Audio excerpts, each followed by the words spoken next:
What really happened with your host, Mike Rivero. The history the government hopes you never learn. Here is your host, Michael Rivero. And aloha, America. Welcome to our show today. It is Monday, October 22nd, 2018. Start of a brand new week of all kinds of things going on here.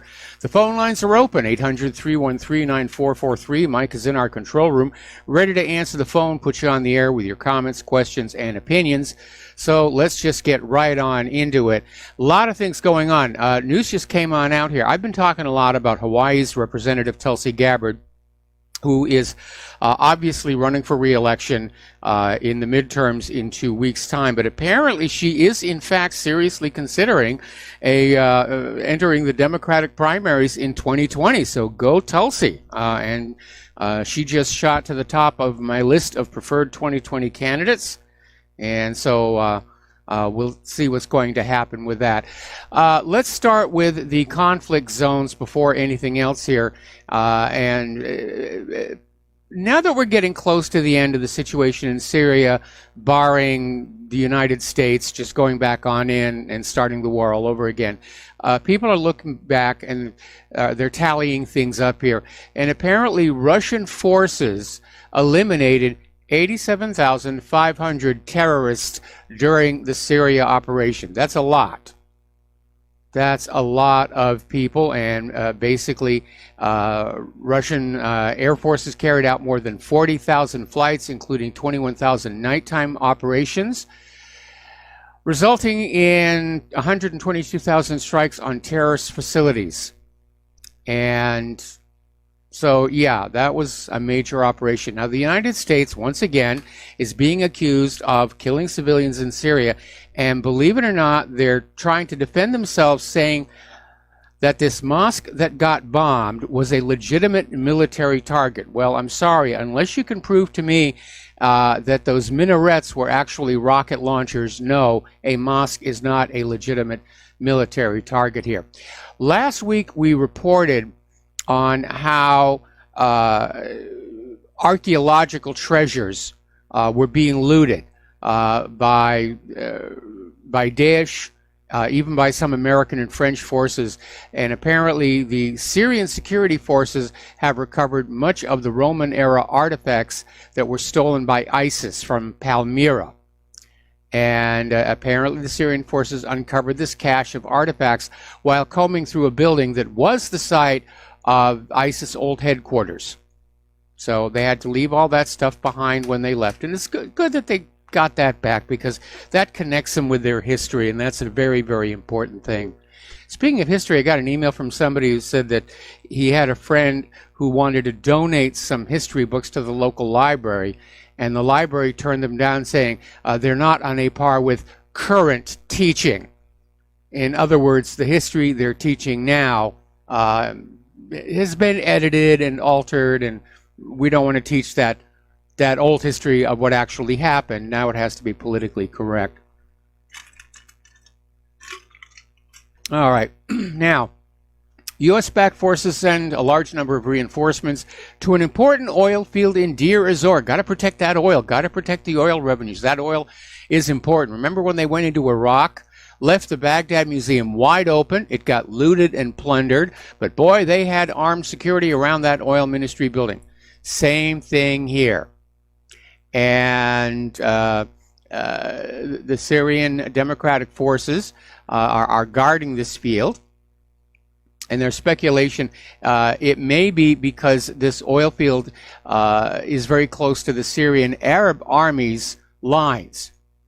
In other words, Syrian government forces are moving to retake control of Syria's oil fields, because one of the ways that the opposition has been funding itself is stealing Syria's oil, smuggling it out across the Turkish border and selling it.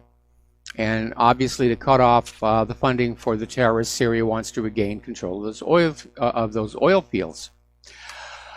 Russia is now setting up a new air base near the T4 military airport in Homs province in central Syria to deploy advanced air defense units following the delivery of the S-300 air defense systems to Damascus. Now, of course, Russia has every right to be there. They're there at the invitation of the Syrian government, unlike the United States of America. And they're saying that Russia will probably deploy modern air defense batteries in its under construction base. Meantime, quoting other sources, Russia is likely to deploy S-300 air defense system at that base. So they're bringing in a lot of this stuff here. Okay, now, the refugees that are in areas under control of the U.S.-backed Syrian Democratic Forces, who are, for the most part, not Syrian and definitely not democratic, they are deliberately worsening the living conditions in the refugee camps in order to force young men to join the SDF combat forces. In other words, basically they're shutting off the food and water and saying, if you want to eat and you want to have water to drink, you got to put on the uniform. And apparently the Syrian Democratic Forces have sent expired consignments of medicines and foodstuff to the camp, which have resulted in a lot of illness among the children. Oh yes, how wonderfully humanitarian. We're going to do a shout out now to our on-air affiliates who are just now rejoining our network here. Meanwhile, Turkey has issued what they're saying is their last warning to the jihadist rebels to leave the Idlib buffer zone. As you know, there was this deal that was set up with Russia and Turkey to have a deconfliction zone around Idlib and avoid a direct attack, which the U.S. is saying that if there is an attack, any attack anywhere, doesn't even have to be chemical weapons, the U.S. will come on back in.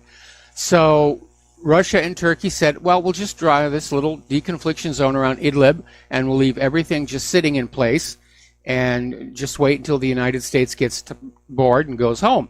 But some of the terrorist groups inside the deconfliction zone are still refusing to leave, probably under orders from Washington, D.C. So apparently, if these rebels refuse to leave the buffer zone, Turkey will allow the Syrian Arab Army and the Russian Air Force to resume their operations against them in northwestern Syria. So this is possibly going to heat up a little bit more.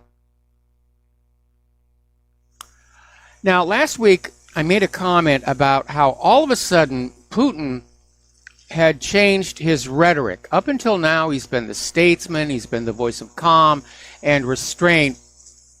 But when he was speaking at the Valdai Economic Forum, he started talking a lot tougher about how Russia was ready to respond to a nuclear attack. And people were very much paying attention. And so according to this article that came on out from LouRockwell.com, what was going on was Putin was laying down the law for pretty much everyone on the planet. He's laying down the new rules of conduct in geopolitical affairs, and he put the U.S. and the European oligarchs, the Davos crowd, on notice, saying, I guess what Putin is saying, this has gone on long enough. All of these regime changes, all of this plundering of all these other countries, it's gone on long enough. It's time for it to stop. Okay. So let's talk about the Intermediate Range Nuclear Forces Treaty. Pretty much everybody out there is saying Trump's unilateral withdrawal is a bad idea. And it's basically opening up a whole new period of escalation. Because without that treaty, everybody's going to start building more and more of these 500 to 1,500 kilometer range nuclear-tipped ground-launched cruise missiles. Now, obviously, this is going to be good news for the companies that make these weapons. Bad news for everybody that's going to have to pay for them. And, of course, the more and more of these weapons you have, the greater the possibility they're going to get used, either deliberately or by accident. Which, if you remember the history of the first Cold War, there were a couple of near misses One was caused by malfunctioning computer equipment. And fortunately, there was a human commander who was in charge who said, "I'm not buying this. Something is wrong," and he refused to turn the key. And you've all seen the movie War Games, right? That's actually based on a true incident that happened at Cheyenne Mountain. Now, there wasn't a kid on the outside that hacked on in and started things, but there was a training tape that was being played onto the main computers and displays in that control room. And the controllers hadn't gotten word it was a training tape. They thought they were watching a real Russian attack, and they almost launched on the Soviet Union. So it's a very risky situation to have these. And there's an article, again, Lou Rockwell, saying that this is going to lead to complete chaos. Gorbachev is out there saying that Trump's plan to pull out of the INF and demand a better version of the INF is going to undermine disarmament. And Trump is not going to be any more successful getting a new, improved INF treaty than he has been getting a new Iran nuclear deal. All he's doing is sending a message to the rest of the world that the United States cannot be counted on to keep its treaties. Now, Gorbachev actually signed the Intermediate Range Nuclear Forces Treaty with Reagan back in 1987. Now, Trump is saying Russia's been violating the INF for many years. Russia's saying the U.S. has been violating the INF for many years. And Russia is condemning this plan here. Germany is criticizing the move. Foreign Minister Heiko Maas is saying Washington ought to consider the consequences both for Europe and for future disarmament efforts. Well, clearly, President Trump and his cronies are not interested in disarmament. They're interested in taking more of your money and spending them on things that go boom. In fact, last Friday, Trump came out with a comment related to this saying, yeah, we can build all these. We got plenty of money to spend on weapons. Mr. President, no, you don't. Look at the cracks in the roads. Look at the rusty rails on the train system. Look at all the bridges that are considered structurally deficient. Look at all the dams hovering at the edge of collapse. Look at all the homeless and hungry in the streets of America. Don't tell me that you've got lots of money to pay for the military when the people of this country are in such serious trouble. All right, let's take a phone call from Dustin in New Jersey. Aloha. Welcome to the show. What's on your mind? Yeah, Mike, none of their friends are hungry. None of the homeless are in their sphere of influence, if you know what I mean. They don't care. You know, Trump, I'm off the Trump train a while ago, but anybody who still calls in rooting for Trump, wake the heck up. The guy just pulled out an intermediate range treaty. He's pulling out of all the treaties. You know, somebody's got to this dude. Mike, everything he ran on is like flipped. Yes. He got more flip-flops than John Kerry and Walmart. You know, I mean, Mike, seriously, he ran on, we're in a bubble, and then all of a sudden he gets in, and then it's like, everything's like, you know, the roaring 20s, you know? The same with all the wars. What's changed, people? Nothing. Nothing with this dude. This guy just don't care. He's an elitist, he's in a different tribe, you know? That's what it comes down to. It's a different tribe on the same of the same coin, you know, just a different side of the same coin. You know, this guy's not going to be helping us out. No way. I can't see it now. I mean, why is he doing this? You know, why is he and then you notice they say blame Russia for that too. Like, well, they did it. Why should we why should we stand it if they pulled? There's no proof they did it. There's no proof of any of this stuff because it's all BS. Just like Saddam Hussein's weapons of mass destruction. We're going around, Mike, we are a wrecking ball around the world. Us, the British, you know, and when I seen us, I'm saying the U.S. government, but unfortunately, they represent this country. And so does the majority of the population that goes along with this crap. You know, okay, I want to back up here. I want to back up here. First of all, they don't represent this country. They rule this country. I don't see them as representing this country, and I seriously doubt the majority of Americans are in support of our foreign policy right now. We're a very war-weary people at this particular point, and I think the people that I talk to around here, they've really had it with the war agenda. And they're very tired of a government whose entire focus seems to be going around and making the rest of the world as third world as possible, including our own country. Yeah, it's clear that I'm not. I mean, I don't. If Hillary runs again, I don't know. It's like a toss-up between, it's like two versions of evil now. Like we have no choice no more, Mike. We thought Trump was going to be it. Remember? Yep. We thought he was the one. He ain't the one. He ain't the one. He isn't. He's been a tremendous disappointment here. And I think the real reason for Hillary and Bill's multi-city speaking tour is to evaluate if there really is public support for her to run in 2020, and I think they're going to be terribly disappointed. Right now, the tickets are going for $750 for the best seats, and I'll bet by the second city they're going to be down to $100, and by the third city down to $10, and that'll be the end of it. Democratic leadership is saying, Hillary, please shut up and sit down, because you're a detriment to the party now. So I know she wants to run in 2020. I don't think she's going to be able to get the support to do it.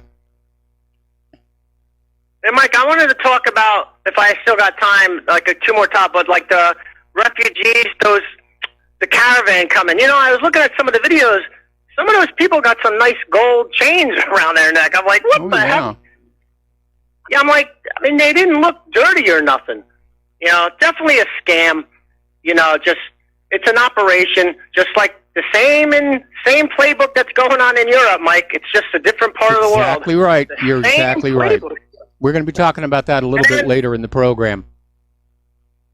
And then real quick, did you hear about it's called Spear Operations Group located in Delaware? It's some kind of mercenary, like assassin group that's ex-military and active National Guard in there working for the UAE. It was on the Duran. If anybody watches the Duran, Mike Sloboda was talking about it with, I forgot his name on the Duran, but there's like the guy who's running it's out of Pittsburgh, Pennsylvania, but it's basically a hit squad, and they get paid $1.5 million a year and $25,000 a month to be in Yemen to kill political leaders. If anybody can watch that video on the Duran with, it's the recent feud with Mike Sloboda. Definitely, check that out, because I was like, holy crap! I mean, how many of these mercenary groups do we have? I mean, mercenary groups. These are mercenaries for, like, just assassination, not private security. Kind of like Blackwater is like security / maybe assassin. I don't know. No, they're hired killers. Other group seems. They're hired killers. Let's call them what they are. Wow, what a, Mike, I don't know. It's like everything is just upside down anymore, but all right, Mike, that's all I wanted to talk to you about. Have a good show. All right, thanks an awful lot. We're going to let you go. Getting on back to the issues over the INF, interesting little story. The Russian deputy foreign minister, and this is in Russia Today, is out there saying that Moscow will take, quote, military technical, end quote, measures if the U.S. goes on breaking treaties. So now the Russian government is calling out the U.S. government for its continuing ongoing policy of breaking treaties. And Russian Deputy Foreign Minister Sergei Ryabkov said the U.S. policy of breaking treaties is crude and blunt. And if it continues, Moscow will have to take retaliatory steps, including military technical measures, without really saying what that means. But at least Russia is putting it out there, saying that, yeah, the U.S. cannot be relied on to stick to treaty agreements. We got to take a break for commercials. We'll be back after these few words. And aloha, America. Welcome.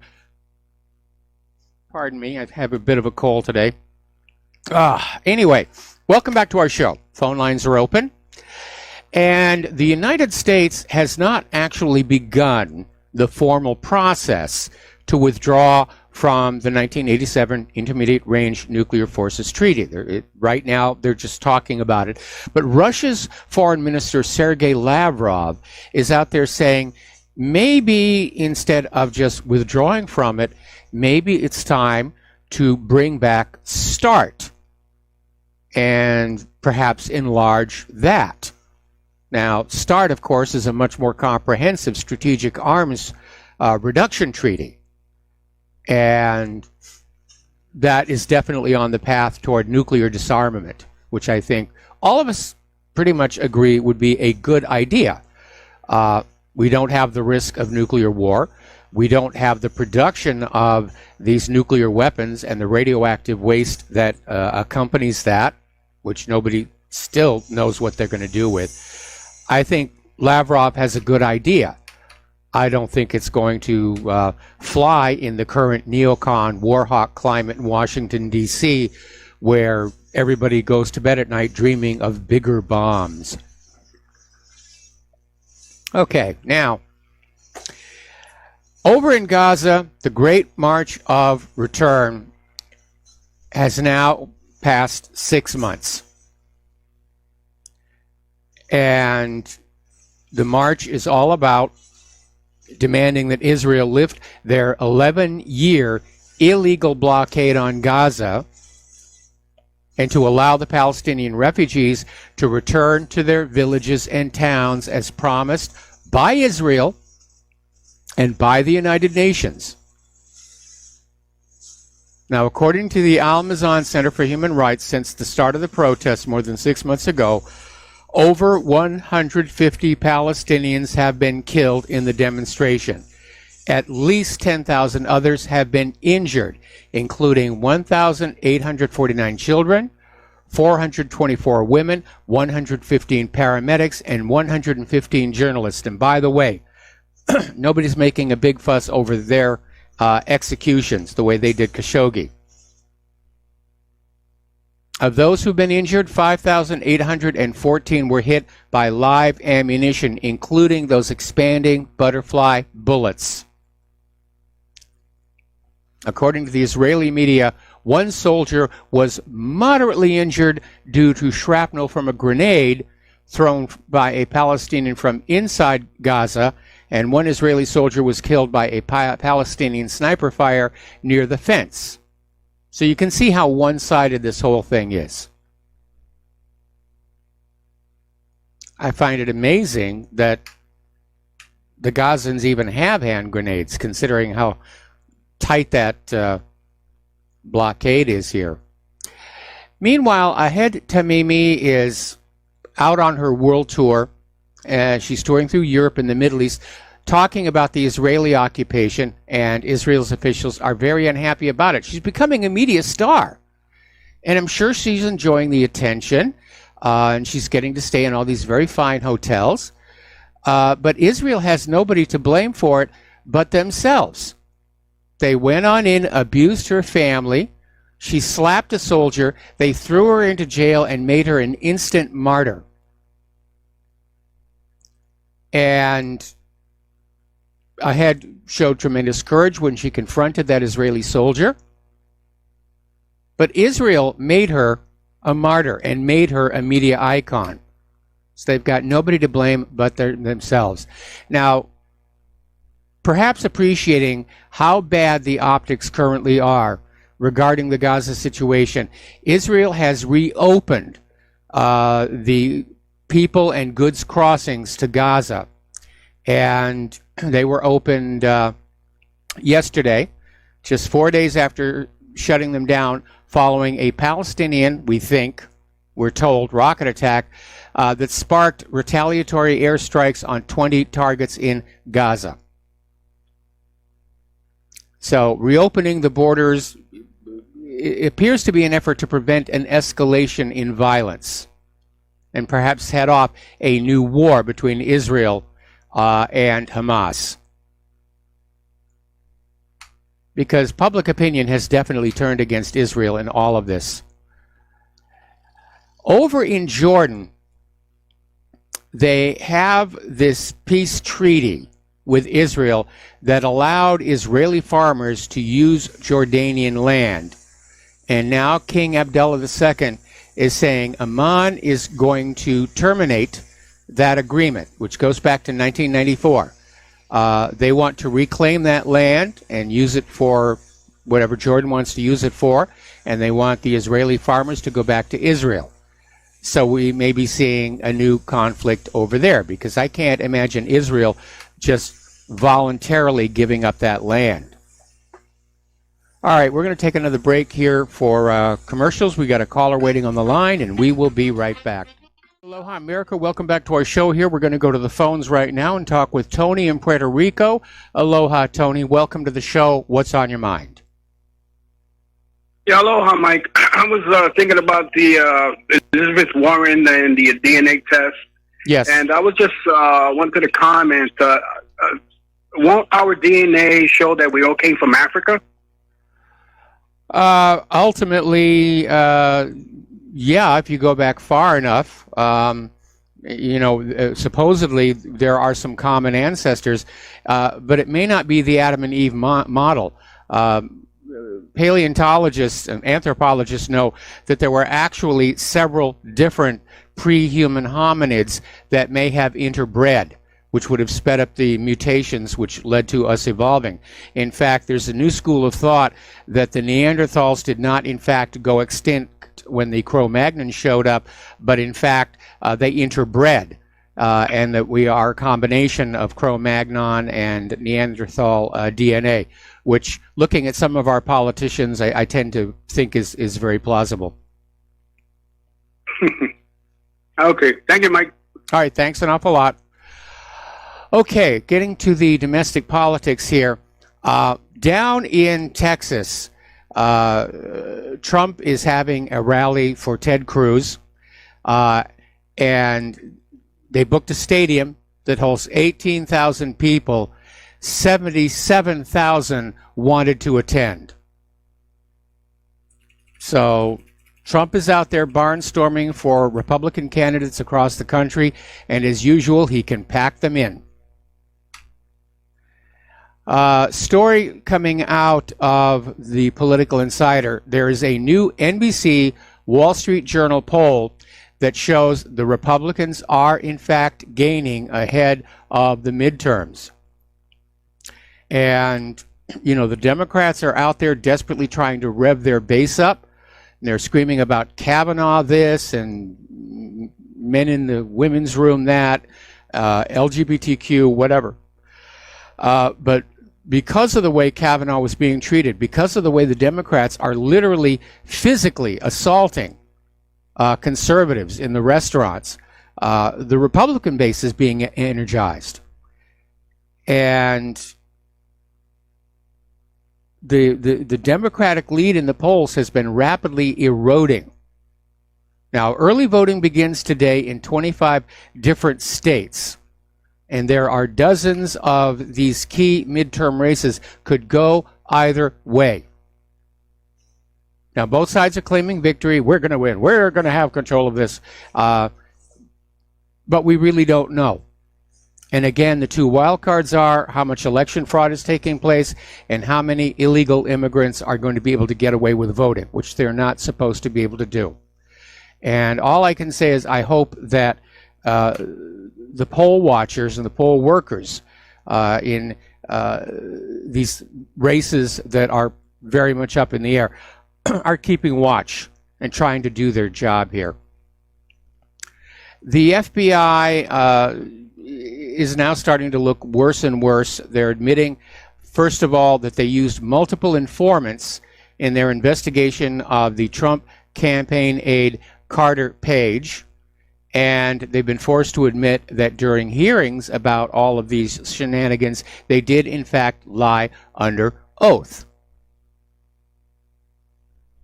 So the FBI is claiming they're trying to protect information that would identify the identities of other confidential sources who provided information or intelligence to the FBI, as well as the information provided by these sources. And that was their justification to refuse to turn over the unredacted versions of the FISA warrants. But USA Today reporter Brad Heath has sued for full copies of the documents. So if he wins that lawsuit, it's all going to come on out. Senator Tim Kaine has added his voice to those calling for Democrats to fight in the streets. We're going to fight in the streets. We'll fight them on the beaches. We'll fight them on the hillsides. And we'll hit them over the head with empty beer bottles, because that's all the Democrats have got left. But apparently at a campaign event in Virginia, Laura Loomer confronted Tim Kaine on his violent rhetoric and his violent Antifa son. And she came right on out, confronted him in public with everybody standing around saying, your son is a member of Antifa, a domestic terrorist organization. Cory Booker said to get in your face and ask you questions. So the Democrats are starting to get a little taste of their own medicine, which I think is a very, very good thing. Apparently, Mitch McConnell was at a restaurant, and some liberals came on in to harass him, and the rest of the patrons at the restaurant basically told him to leave. They all spoke up and said, get out of here. You're not just disturbing him, you're disturbing me. Get on out of here. So again, the optics on all of this are looking really, really bad. And I think it's going to work against the Democrats in the midterms. I don't know what's wrong with the Democratic leadership. They don't understand that politics is perception. And right now, the perception of the Democratic Party is very, very negative. Or maybe they're so confident that election fraud and the illegal votes are going to get them over the top. They don't care anymore here. A spokesperson for the Minnesota Democratic Farmer Labor Party has been suspended for making a threatening social media post about the aftermath of the upcoming midterm elections. Some Republicans are saying the comment should cost him his job. So this spokesperson, William Davis, shared a Facebook status suggesting Democrats should take the GOP to the guillotine after Election Day. And he's been suspended for a week, but a lot of other people are out there saying that he should just be fired. Why do you still have this guy on the payroll here? So Jennifer Carnahan, who chairs the state's Republican Party, said the threats of violence are already prevalent enough without added fuel by party operatives. Well, yeah, the party operatives are out there doing it. Hillary was out there saying, you know, we can't be civil with the Republicans. Maxine Waters was out there. Eric Holder was out there calling for confrontations in the streets. So's Loretta Lynch. That's the party leadership, and they're calling for it. Okay, so Bill and Hillary Clinton are going on this speaking tour, as I mentioned earlier in the show, and presumably what they're trying to determine is if there's popular support for a 2020 run. Meanwhile, the Democratic leadership are really wishing the Clintons would go away because they are bad for the brand. But the Clintons, of course, have made their entire career doing what the Clintons want to do. But as I said, launching this speaking tour with tickets that run up to $750 each betrays a certain arrogance. And I would imagine by the time they reach the third city, the tickets will definitely be going for much, much, much less. I think we're all sick of the Clintons. I don't know about you. I'm sick of the Clintons. Anyway, Republican Congressman Andy Biggs from Arizona has introduced a measure on, early today, calling on the Democratic Congresswoman from California, Maxine Waters, to apologize to the White House for endangering their lives and sowing seeds of discord. The initiative also asks for censure, which would force the Congresswoman from her position and to release a public statement saying harassment or violence isn't a form of protest. And no, it isn't. If you read that First Amendment, it recognizes the right to peacefully assemble. So the measure comes after Maxine Waters encouraged harassment of Trump White House administration officials. And last week, Maxine Waters had said, anyone who sees members of Trump's cabinet, restaurant, or department store at a gas station to create a crowd in order to push back on them and tell them they're not welcome anymore anywhere. And then she was later on MSNBC saying that protesters going to absolutely harass them. All right, so let's talk about the aftermath of Khashoggi. Obviously, a lot of people in Saudi Arabia who had stood by their government's denials early on were flabbergasted when the government of Saudi Arabia came on out and said, yeah, you got us. He was killed in the consulate in Istanbul. It was an accident. There was an interrogation. He got into a fight. Somebody put him into a headlock, and he died. The story, though, has flip-flopped around so much. At this point, nobody is really buying anything Saudi Arabia is seeing. Do you remember when the chief of Interpol disappeared? Nobody made a big stink about that one. Remember when 30 Americans were left to die in Libya? Nobody made a big stink about that. This is being exploited for political gain. And even though Donald Trump seems to want to back off and let this fade away, quite a few members of the U.S. Congress are out there just talking as tough as they can about Saudi Arabia and cutting off relations with them and canceling arms deals, all of which, of course, could result in Saudi Arabia dropping the petrodollar deal, which would have devastating consequences on our economy. And Saudi Arabia has already said if this Khashoggi thing breaks up the relationship between Saudi Arabia and the United States, they're going to go back and make nice with Iran. And if they do that, the U.S. plan for Middle East domination goes out the window. But I can imagine that Israel is calling up all their pet politicians in Congress, which sadly is most of them, and saying, yeah, get Saudi Arabia, call for war, go on in. Now, Erdogan apparently telephoned Donald Trump and announced that he will reveal all the information Turkey has developed on Khashoggi's killing tomorrow. So we'll see what Erdogan has to say. Now remember, Erdogan came on out claiming there was an audio recording that revealed Khashoggi was actually being tortured. And if he does have that recording and it's legitimate, then this accidental killing story is just another lie. What is really important is somebody somewhere's got to find that body, because if he was tortured, the body will definitely show it. Now, the BBC is reporting that one of the men accused of murdering Jamal Khashoggi had spy training. And he supposedly spent 2 years working in London, with a source describing him as a colonel in Saudi intelligence. Okay, we're going to take a phone call from Mark in Montana. Aloha. Welcome to the show. What's on your mind? Hi, Michael. How are you doing today?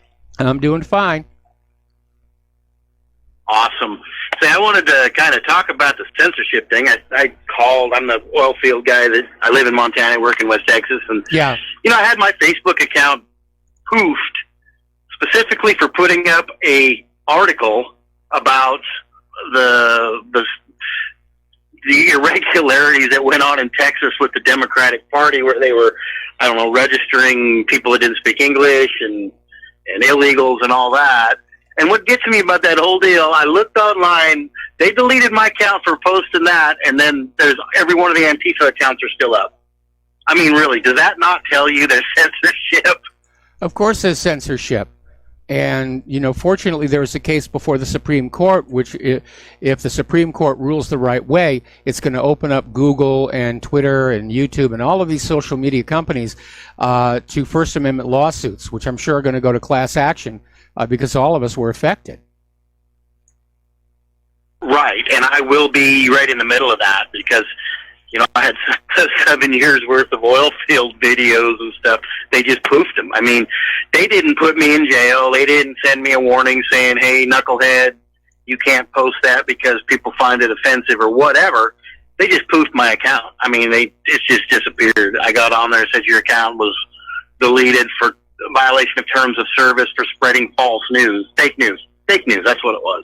Yeah. And fake news, it's mainstream media that they're, all these people were arrested and sentenced to jail. How is that fake news? Well, it's fake news in that they don't want anybody to know about it. Right, but as far as I'm concerned, and this is just me, I think that Facebook should be subject to the Sherman Antitrust Act, which basically broke up Ma Bell. Well, they used the Sherman Antitrust Act to break up Ma Bell. I think that should be used on Facebook and Twitter and these other people because they are a monopoly. And the second thing I think is that Zuckerberg and all these other idiots that got together the day before they did their big purge, that to me is RICO. That should be a RICO statute. I mean, there's a lot of these people that paid money to be on Facebook. I'm not one of them, that had their accounts poofed. And I'm very confident that these guys got together and they figured that they could manipulate the election, coming up here in a couple of weeks by denying a certain political point from being shared on social media. And that's RICO. And that's also, election fraud and a bunch of other stuff. But I think they ought to go after him after RICO, and I think Zuckerberg ought to be in jail with that knucklehead out of Hollywood, and maybe they should share a cell together for a while. I'm in agreement here, and I mean, the idea of having corporate social media is antithetical to the original concept of the internet, which was there was never supposed to be a central point through which all the traffic flowed, so that it could not be censored. And Facebook and Twitter and everything were basically set up to lure everyone into using a centralized, controllable platform, which was declared to be immune from First Amendment, and with the end of net neutrality, they can give preference to any traffic that they want, and that gives them a huge amount of control over the population. Now, on the off chance that the Democrats are in fact disappointed by the midterm elections, I would call on the GOP Congress and Trump to say this does need to be fixed. And I don't understand why Donald Trump is not paying attention to what's going on with social media, because he has to understand, or he should understand, just the tremendous role that social media played in his being in the Oval Office, and how hard many of us in the independent media worked to put him there. And from my point of view, it almost feels like he's turned his back on us. Anyway, Mark, stay on the line. I don't think so, Michael. Stay on the line. We got to take a break for commercials. I'm going to come right back to you after these few words. And aloha, America. Welcome back to our show here. And we're talking with Mark in Montana, and we're talking about just this out of control censorship by the corporate social media in an attempt to help the Democrats win in the midterm elections. And whether or not it actually violates any existing laws. Not that we see a lot of laws actually being enforced these days, especially in the area of immigration.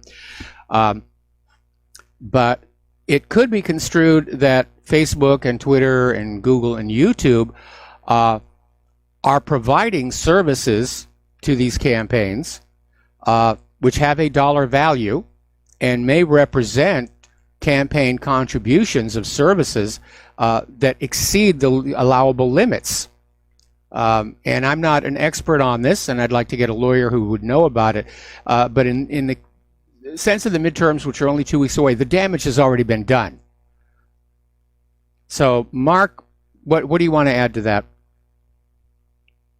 What I want to add, I disagree with you a little bit in that you say that Donald Trump, isn't addressing the issue, and he has addressed it. It's just not been reported on. There's some sound bits or bites out there of him saying there will be repercussions and some other things. I honestly think that it was a big mistake on their part because the American people are smart enough to see what's going on. I mean, I'm not saying the American people are the sharpest tacks in the in the container, but I am saying that they're smart enough to see this. Here's my big problem with these knuckleheads. They say they're a private entity. Well, they're not a private entity because they're using technology that was developed by the government with government grants, and they're using taxpayer paid for and subsidized phone lines, fiber optic lines, servers, satellites, the whole 9 yards. So it's not. I mean, the internet was not invented by Al Gore. The internet was invented by the American people's tax dollars. So they can't claim that they're an independent, free market, whatever they're claiming, because that's not what they are. For one thing, the organization that Facebook is using to decide what the American people should see on Facebook is actually government funded. And that could potentially open them up to First Amendment violations and lawsuits as well. Like I said, there is a case before the Supreme Court, which, if it sets a precedent, could basically clean up this whole mess. What is really ironic, though, is that all the liberals who are saying, well, Facebook is a private company, they can do what they want, and choose not to do business with certain peoples, are the exact same ones who are suing bakers out of business for refusing to make gay wedding cakes. So it's more liberal hypocrisy.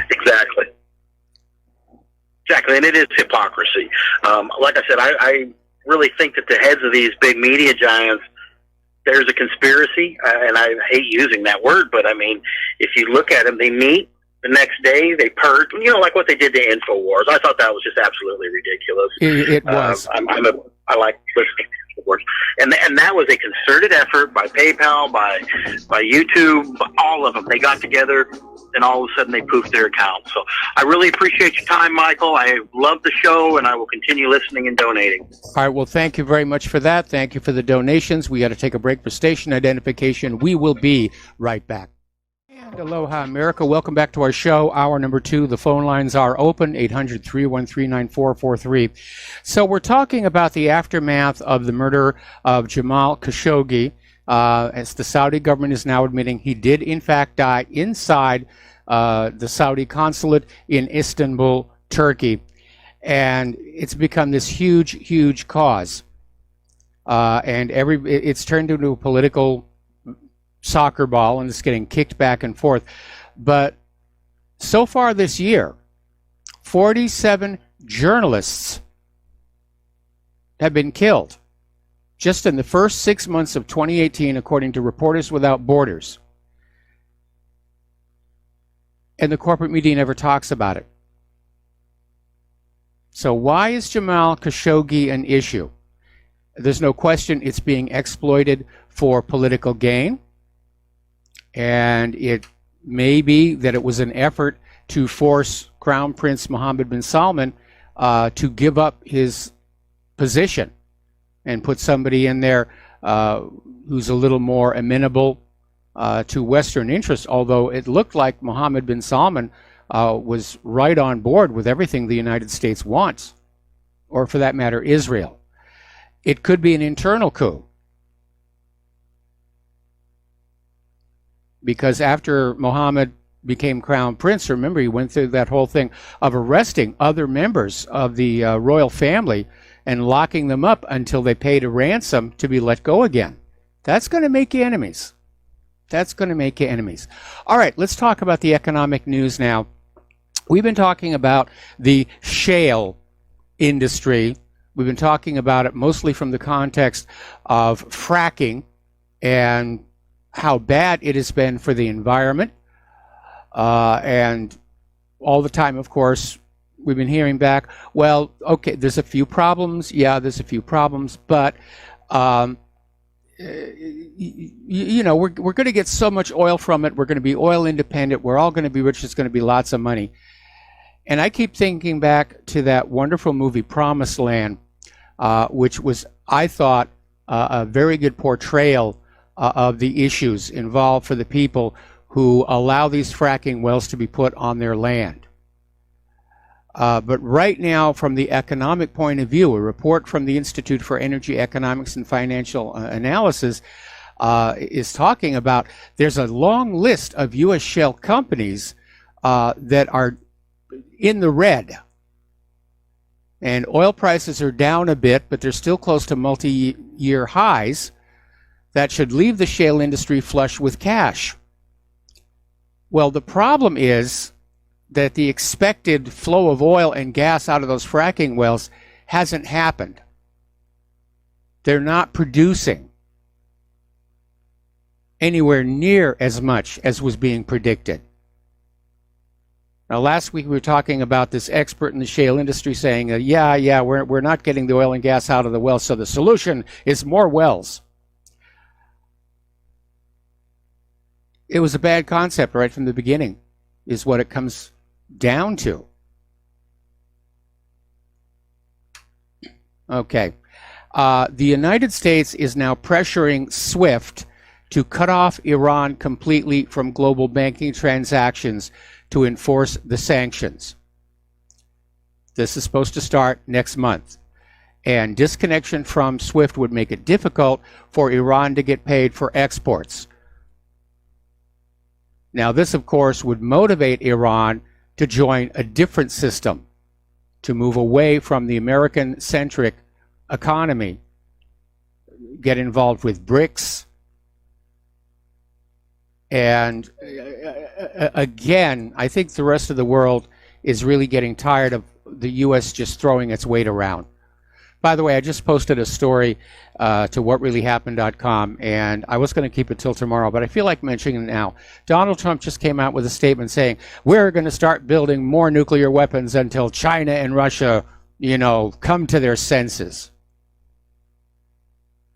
So Trump and his people are trying to take the world back to where it was under U.S. global domination following the collapse of the Soviet Union. I don't think it's going to work. For one thing, we already have the world's largest nuclear arsenal. And China and Russia are not the ones being totally unreasonable here. So this is going to end badly.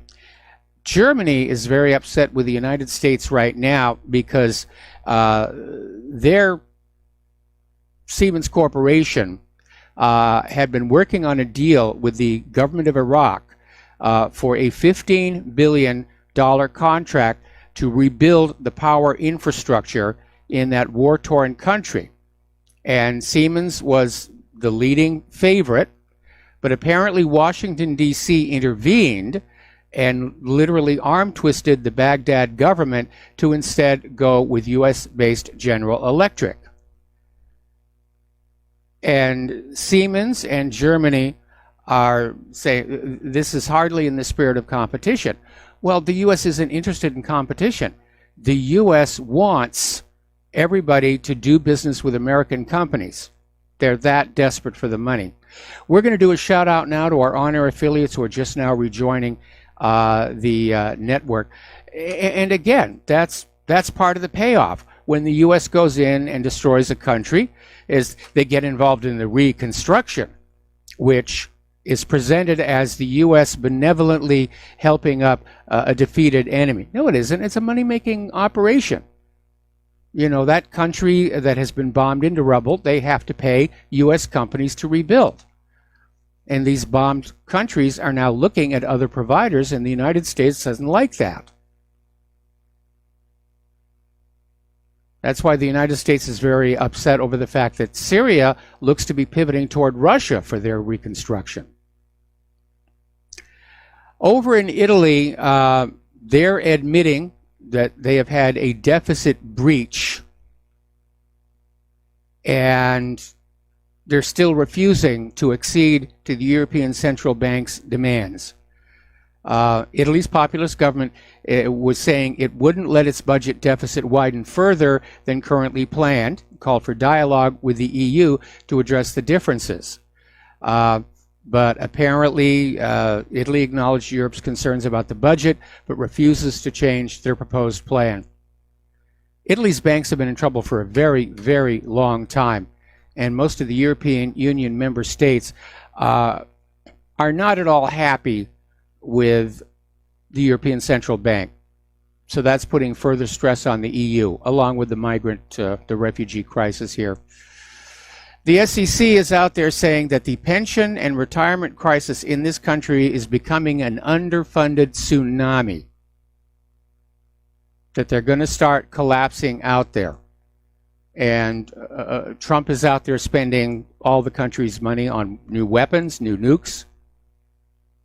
Now remember, the reason there's a pension crisis goes back to 2008, 2007, when Wall Street's rating agencies rated those mortgage-backed securities AAA, which made it legal for pension funds to buy them. Pension funds, because they're dealing with retirees, people who don't have the luxury of starting over and rebuilding their lives, they're restricted in terms of what investments they can put their money into. They have to be AAA, which are rock solid, never going to fail, low profitability, but stable. And so pensions all across America, public and private, bought into these. Then, of course, the bubble burst. The fraud was exposed. It all collapsed. And that's why all these pensions are struggling right now. Wall Street should have been made to reimburse all these pensions. But, of course, you, the American people, bailed out Wall Street, and that was the end of it here.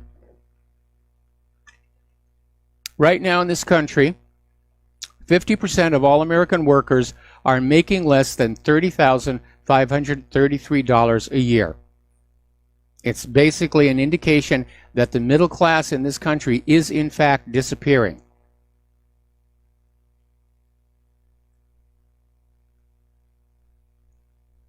Now, Trump is out there making all kinds of grandiose statements about how wonderful the economy is and how we have massive, or rather very, very low unemployment, which actually doesn't make any sense. Setting aside the job participation rate over at the Bureau of Labor Statistics, if there really was very low unemployment, you would see wages and salaries going up as companies worked to attract workers. But with the wages and salaries still at rock bottom, it basically signals the claim that the jobless rate is in the single digits. It's another fraud. Now, despite it all being nonsense and propaganda and bovine excrement, Barack Obama is still out there trying to take credit, saying this has nothing to do with Trump. I started this economic recovery. This is all mine, and the Democrats, and Trump had nothing to do with it. It's amazing here. Now, a while back, Toys R Us and their partner store Babies R Us closed, and they left behind some very big buildings. One of their major providers was the Hasbro toy company, and a large part of Hasbro's sales were through the Toys R Us chain. And because Toys R Us is now closed, Hasbro is having to lay off hundreds of their employees.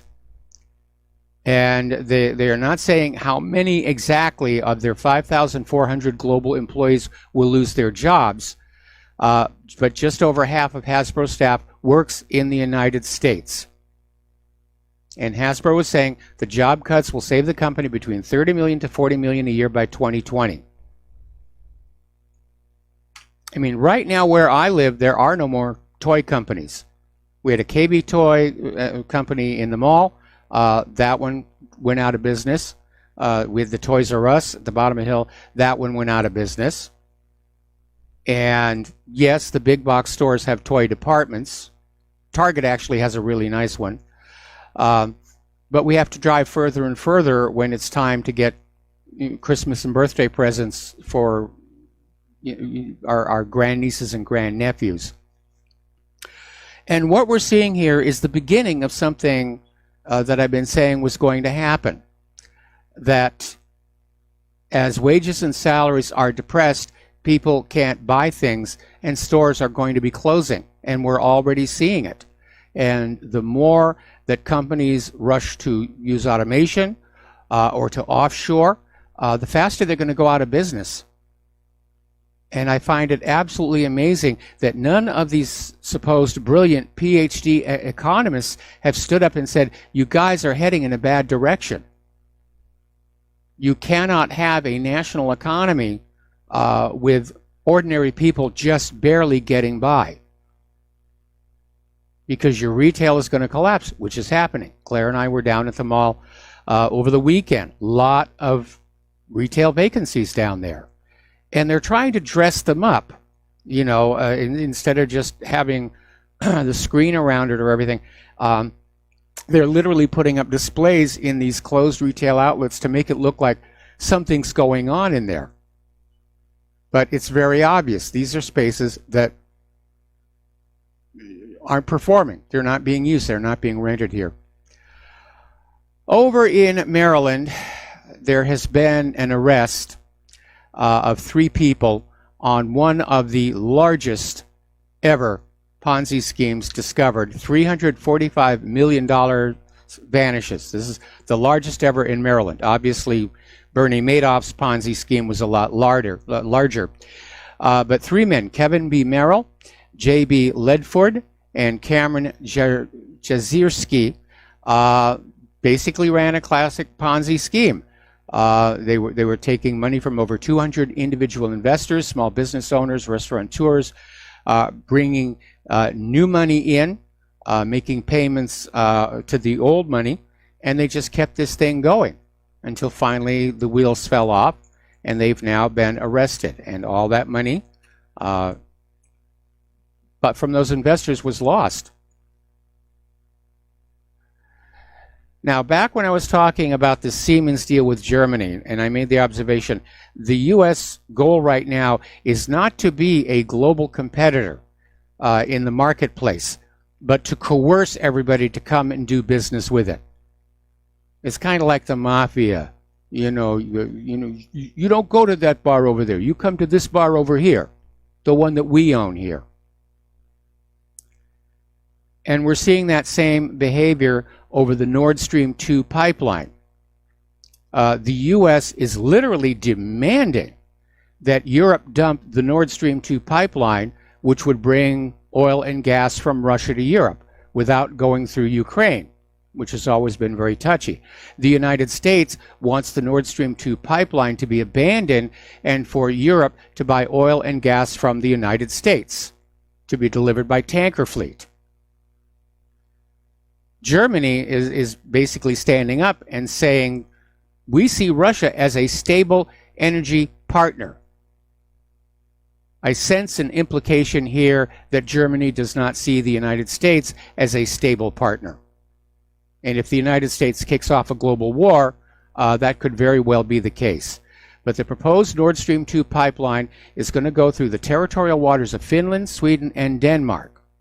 And the project is being led by a subsidiary of Russian energy giant Gazprom, and it's being implemented in cooperation with the German energy firms Wintershall and Uniper, French multinational Engie, British Dutch oil and gas giant Royal Dutch Shell, and Austrian energy company OMV.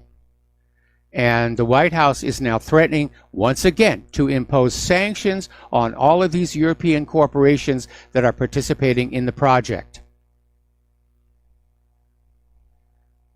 But construction work is already underway, and Nord Stream 2 AG, the company in charge of the project, has received the final permits from Germany, Finland, and Sweden.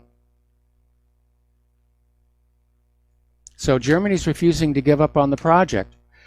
But this behavior by the United States is alienating other countries. This bullying. Instead of going onto the world marketplace with an attractive, competitive product, the attitude is, you will buy from us. Yes, it's more expensive and it's not as good, but you will buy from us or we'll sanction you. That's not going to make any friends at all. Okay, Fox News is now covering the migrant caravan, and it's time for us to do the same. The estimated number of migrants in this caravan is now up to 7,200 individuals. Again, it's kind of hard to take a head count, but the line is now more than a mile long. And these are economic migrants. They're not refugees. And if they arrive at the U.S. border without being an official asylum seeker, they're going to be turned back. And the way the asylum program is supposed to work is they're supposed to apply for asylum while still living in their home country. And unfortunately, due to activism by George Soros and other globalists, they've bent the rules. Certainly they've done that in Europe. Europe is flooded with all of these refugees who don't apply for asylum status until they get there. And they're allowed to stay there while the paperwork is being processed, which can take up to 2 years. So Trump has responded by alerting the Border Patrol, who I'm sure is already well aware that this problem is on the way. The Border Patrol is not equipped to deal with this.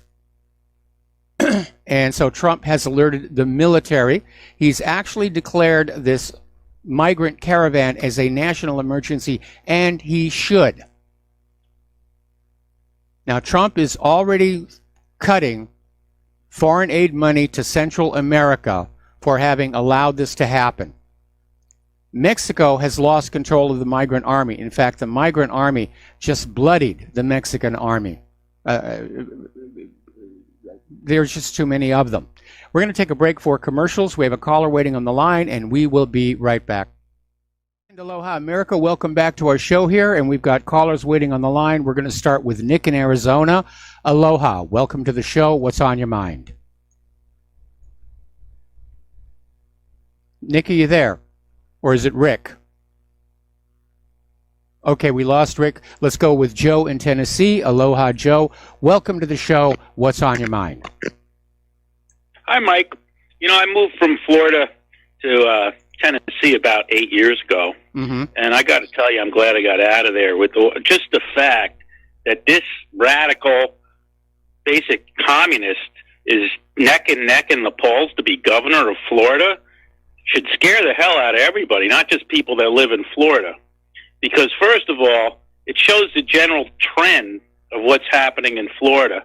A big part of it is all the people from Puerto Rico bringing their socialist ideas into this country, escaping the destruction of Puerto Rico from the mismanagement and also from the hurricane. But, I mean, to have this guy neck and neck, and they're saying he's in the lead as for governor. I got a friend, he called me about a week ago and said he's selling his house because even if DeSantis wins, the general trend there is tribalism. He says that all the blacks and most of the Hispanics, and then you combine them with the radical leftists, they basically don't like white people anymore. Yes. And they make no bones about it. I mean, it's really blatant. And it's sad. And the other thing about Florida is how important it is in the presidential elections to lose the governorship and the control of the state. And not that Republicans are good guys, but Democrats are a lot more into cheating and election fraud. We all know that. Yes. And to have a lot of illegal aliens in Florida will add to that risk. And Florida is definitely a necessary state for any Republican who's going to be elected president. I don't think that we can count on Pennsylvania and Michigan like we used to be able to count on Florida. So this is very alarming what's happening. And just like I said, just the fact that it's close. This guy is like a super radical. I mean, he's like much worse than Obama. And it's just you know, just when you start thinking, hey, maybe the people are getting red-pilled and waking up to the deep state and all this other stuff, wow, I got to tell you, that I thought when I first heard of the guy and I read into him, I thought they'd wipe the floor with him. But he's neck and neck, and he might win.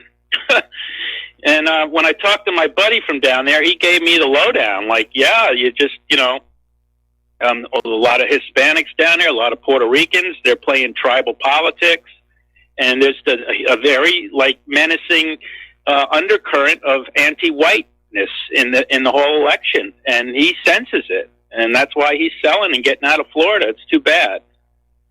Yeah, it really is. You know, this anti-white sentiment is definitely being fanned up as a campaign issue by the liberals, but it could spin out of control. and we're seeing that. I mean, look what's going on down there in South Africa and Zimbabwe and Namibia, and I would hate to see that come to the United States of America, but it's definitely being pushed as a political issue. And you're right, it's tribal politics. And the Democrats always like to fan up resentment against the whites because they feed the victimhood of the black and Hispanic population, saying, you know, your life would be a lot better if it were not for the whites. They played the same game with the feminists back in the 1990s, telling women you would be much better off, your career would be much more advanced if it wasn't for those evil white male patriarchal, you know, bastards. And so liberals like to scapegoat white guys, and they have been doing it for a very, very long time. Well, one of the sadder things in the polling data that I read was that the white women, 2-1, were going to vote for this Democratic Socialist radical. And I guess the feminist demonization of conservatives and white men, and with the Kavanaugh thing, I guess maybe it's working. Hopefully, the polls that are off, but that's very alarming also to me. And it looks like, you know, this divisiveness, although like Trump and the trend was good for the election, they've really polluted the atmosphere in this country. And I don't know if we can get it back. I don't think we're going to get it back, and I see it as another symptom of impending collapse here. But just to reassure you a little bit, you know, the polls are all over the place. Both sides are claiming victory. Don't forget, on this date 2 years ago, the polls were saying it was an 89% chance Hillary Clinton was going to win the White House. So, well, I know, but Mike, it shouldn't be close in Florida. This guy's going to bring in a state income tax down there. I mean, that's what bothers me about it, is that it is even close. But what are you going to do? I tell you the truth, I'm really looking at that Tulsi Gabbard. The more I look into her, the more I like her. Yes. I just hope, you know, I'd like to see a Democrat like her. Or I used to like Jim Webb also. Yeah, well, obviously, I disagree with Tulsi on the Second Amendment issue, but overall, I definitely like her. I certainly like her a lot better than Hillary. Anyway, listen, Kevin, going to have to let you go. I'm sorry, Joe, I'm going to have to let you go. And we'll be back with more phone calls after these few words. Sorry about that. I got a little delayed getting back into the studio here. All right. So we have callers waiting on the line here. Let's go with Kevin in West Virginia. Aloha. Welcome to the show. What's on your mind? Hey, Mr. Mike. This caravan thing, I have a feeling this is going to get way out of hand. I mean, it already is out of hand, but yeah, it's already there. I mean, something just doesn't set right with me with this one. I mean, I have a feeling, you know, the left is going to completely... And I hate to use the left-right paradigm, but they've completely lost their mind. And is George Soros one of the main funders of this? Well, somebody's certainly funding it. I mean, there's video of guys handing out money to these so-called migrants. Somebody's certainly bringing food in to feed them. There are videos. Apparently, they're not walking the entire distance. Apparently, there are trucks and buses involved in bringing them in. So it's a well-funded operation, and I don't think it's a coincidence that it's happening just before the midterms. And I think the Soros or whoever's behind this is doing it to try and motivate the illegal immigrant vote in this country. But I think the illegal immigrants are going to be looking at these 7,000 migrants and realize they represent competition for social services, for available jobs, and they may not respond quite the way the liberals want them to. But I think the goal is to get Trump to do something that can be used against him and the Republicans. If Trump uses the military to just stop the refugees cold at the border, they're going to scream that he's cruel and heartless, and he really should get with the open borders agenda. If a significant number of these refugees get through the border, they're going to scream that Trump, is a complete failure in terms of his immigration. Now, Trump's already out there on Twitter saying that this is because Democrats are obstructing the existing immigration laws and refusing to work with him on new immigration laws. But again, this is a repeat of what we saw happen to Europe, with all these refugees being brought up from Africa and the Middle East and just poured into Europe. Now it's happening here in the United States. They're going to start bringing up thousands and thousands of refugees from Central and South America to the United States. To basically, it's an invasion. I mean, there are photos of these refugees, most of whom are young men. Very few women, very few children, very few elderly. These are young military-age men, and they're burning the flag of the United States, and they're marching toward our borders, waving the flag of Honduras. Now, to me, that looks like an invasion. They're not looking like they're very friendly. And I think Donald Trump was right to declare that this is a national emergency, and I think he is absolutely justified in sending the U.S. military down there to basically stop what amounts to an invasion.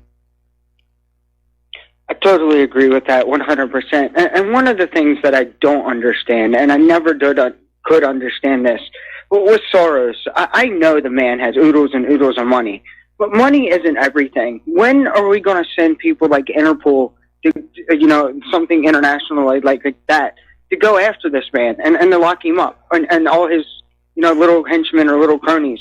Why is that so much to ask for?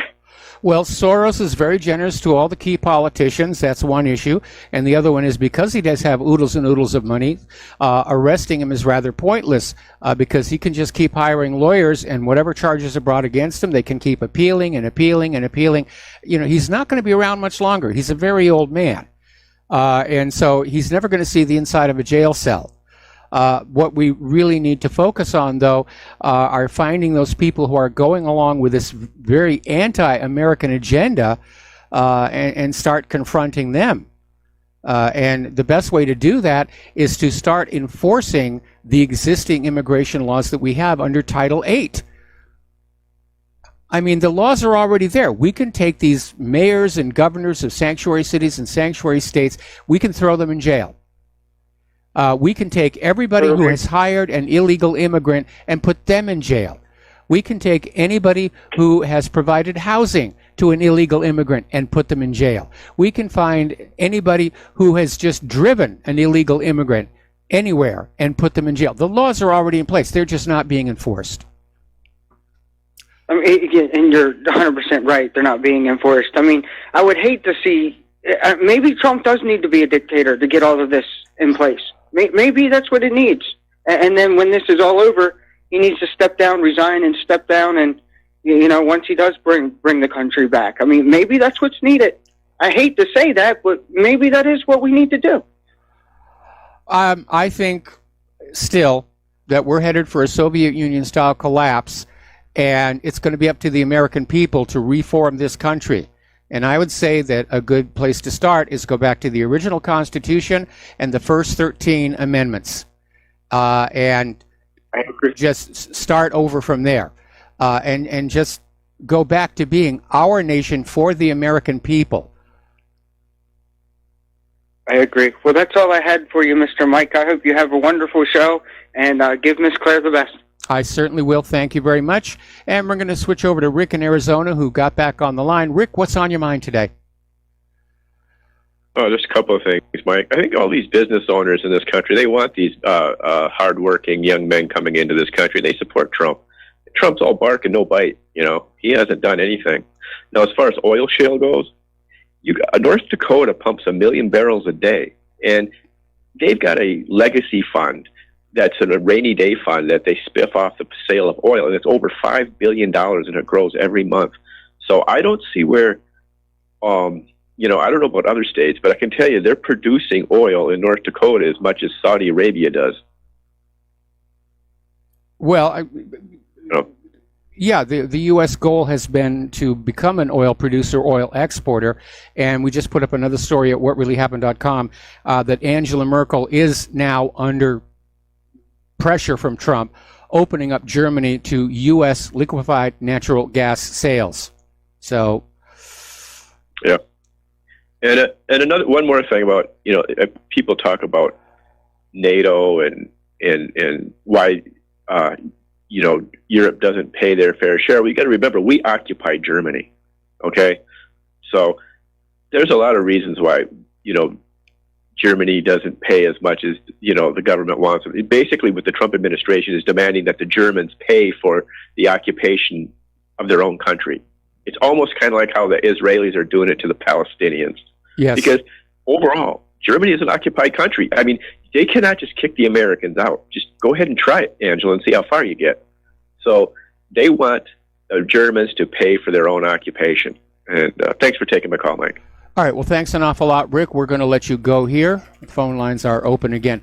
Getting on back to the migrant caravan, Department of Homeland Security Secretary Kirstjen Nielsen is saying the agency is focused on rooting out potential criminal gang members who may seek to exploit the so-called caravan of Central American migrants. And it sounds good, and I certainly hope that they can do that. My concern, of course, is Guatemala has already arrested 100 ISIS terrorists. And there are probably more inside that caravan. Now, I don't think this caravan, when it gets to the U.S. border, it's inside Mexico. Mexico couldn't stop them. I think when they get to the border, they're not going to stand in line to be processed. I think they're going to do exactly what they did to the border between Guatemala and Mexico. They're going to tear down the gates and just flood on in.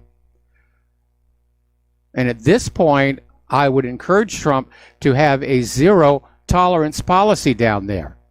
If these people want to live in the United States, there is a legal immigration process they are welcome to go through.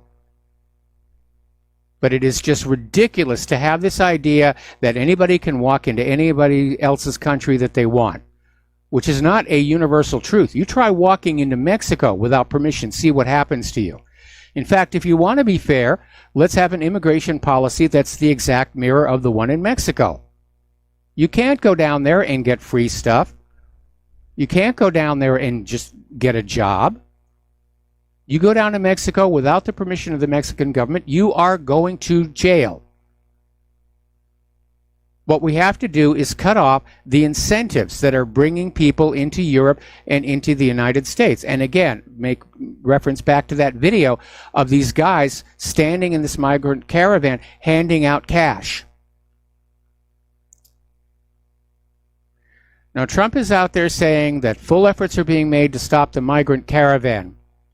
I'll believe that when I see the artillery down there on the border. And of course, is out there blaming the Democrats for not supporting tougher anti-immigration measures.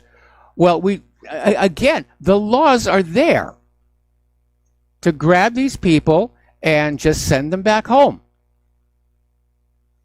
And they're not being enforced. It's like this ridiculous idea that when an illegal immigrant is arrested for committing a crime and he's thrown in jail and he serves his jail sentence, he's let back out again. He should be, or she should be grabbed right there and just thrown back over that fence. If Trump does not, in fact, halt this migrant caravan at the border, it's going to be seen as a major, major failing. And it's going to have serious implications for the 2020 campaign. All right, we're going to take a phone call here. Mark in North Carolina. Aloha. Welcome to the show. What's on your mind? Hello, Mike. Mike, I just, by the way of talking about Trump, I just saw him before when I was at the gym. I think it was either on Fox News or CNN. I'm not sure which one of the TVs that they had on it. He was bragging that Germany has agreed to buy natural, what do you call it, liquid gas? Whether it's true or not, I don't know. How much they're going to buy, I don't know. But he should be worrying about this caravan instead. That's what his main concern should be now. I agree. I don't understand how Europe goes. Europe should tell us, we don't need NATO anymore. Goodbye, thank you, and that's it. We're not afraid of Russia. Russia's no threat to us.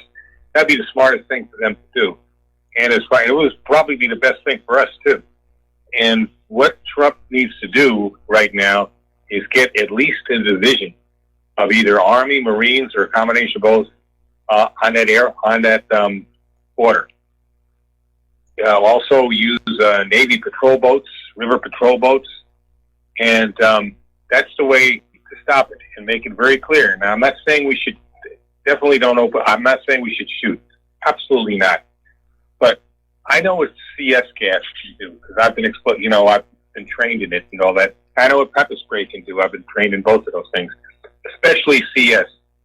You get enough troops together, they're firing CS gas, and it has to be fired at them while they're in Mexico, because if you wait till they cross in, then it's like they then protected by these corrupt judges that we have. You got to fire it at Mexico before they are able to cross the Rio Grande or whatever border and they'll disperse. They won't come any further. Believe me. You get exposed to that stuff, you don't want to do anything other than get out of there. Yes. So that's what he needs to do. That's going to be a tricky issue, because you're firing munitions, even though it's just tear gas. You're firing munitions onto a foreign sovereign nation, and it would be nice if Mexico were asked ahead of time. Is it okay for us to use tear gas on your territory? Well, we don't seem to care when we fire live ammunition and missiles at sovereign countries in the Middle East, like Syria. That seems to be okay. So to fire some gas at people who are trying to storm our border, maybe I don't know about international law, how it looks on it, and he could lean on the Mexicans, because the Mexicans were supposed to stop. They were supposed to stop this caravan in the first place. Now they seem to be aiding it. So no, I think we'd have every right to open fire with that kind of CS and pepper spray and whatever else we got like that, and that would stop them. They may be of crowd after crowd after crowd just pouring into our country, and Americans should be looking at what happened to Europe with their open border policy and realize that's all going to be happening here. It's already starting to happen here. And stop acting like you're not you're not the president, like you're criticizing what's going on. You're in charge. Do it, okay? And people need to do that. They need to tell this guy right now, enough talking, enough tweeting. Put the military in the border. Don't worry what the Democrats say. Don't worry about what the Main Street or the prostitutes or the corporate media say. Do it. Do it if you want to ever be reelected, and do it if you want the Republicans to retain Congress. Because I'm telling you, he is. You mean the Republicans to retain Congress?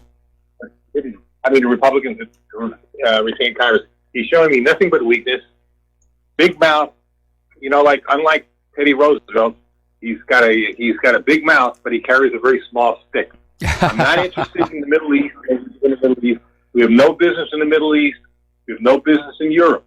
We have no business being on Russia's border or anybody else's border other than this border right here, and stopping us from being invaded.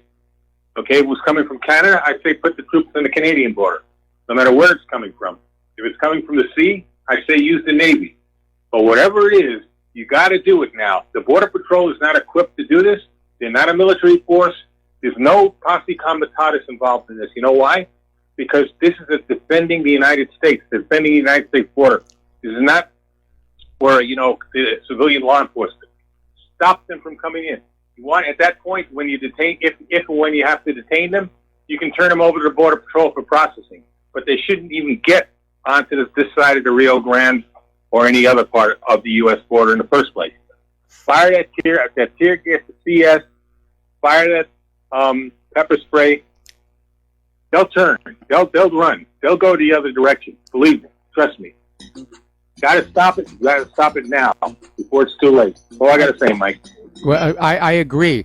If that caravan gets into the United States proper, it's going to be a political disaster for Trump and the GOP. We'll be right back after these few words. And aloha, America. Welcome back to our show here. We're going to go back to the phones. Jeff in St. Paul, aloha. Welcome to the show. What's on your mind?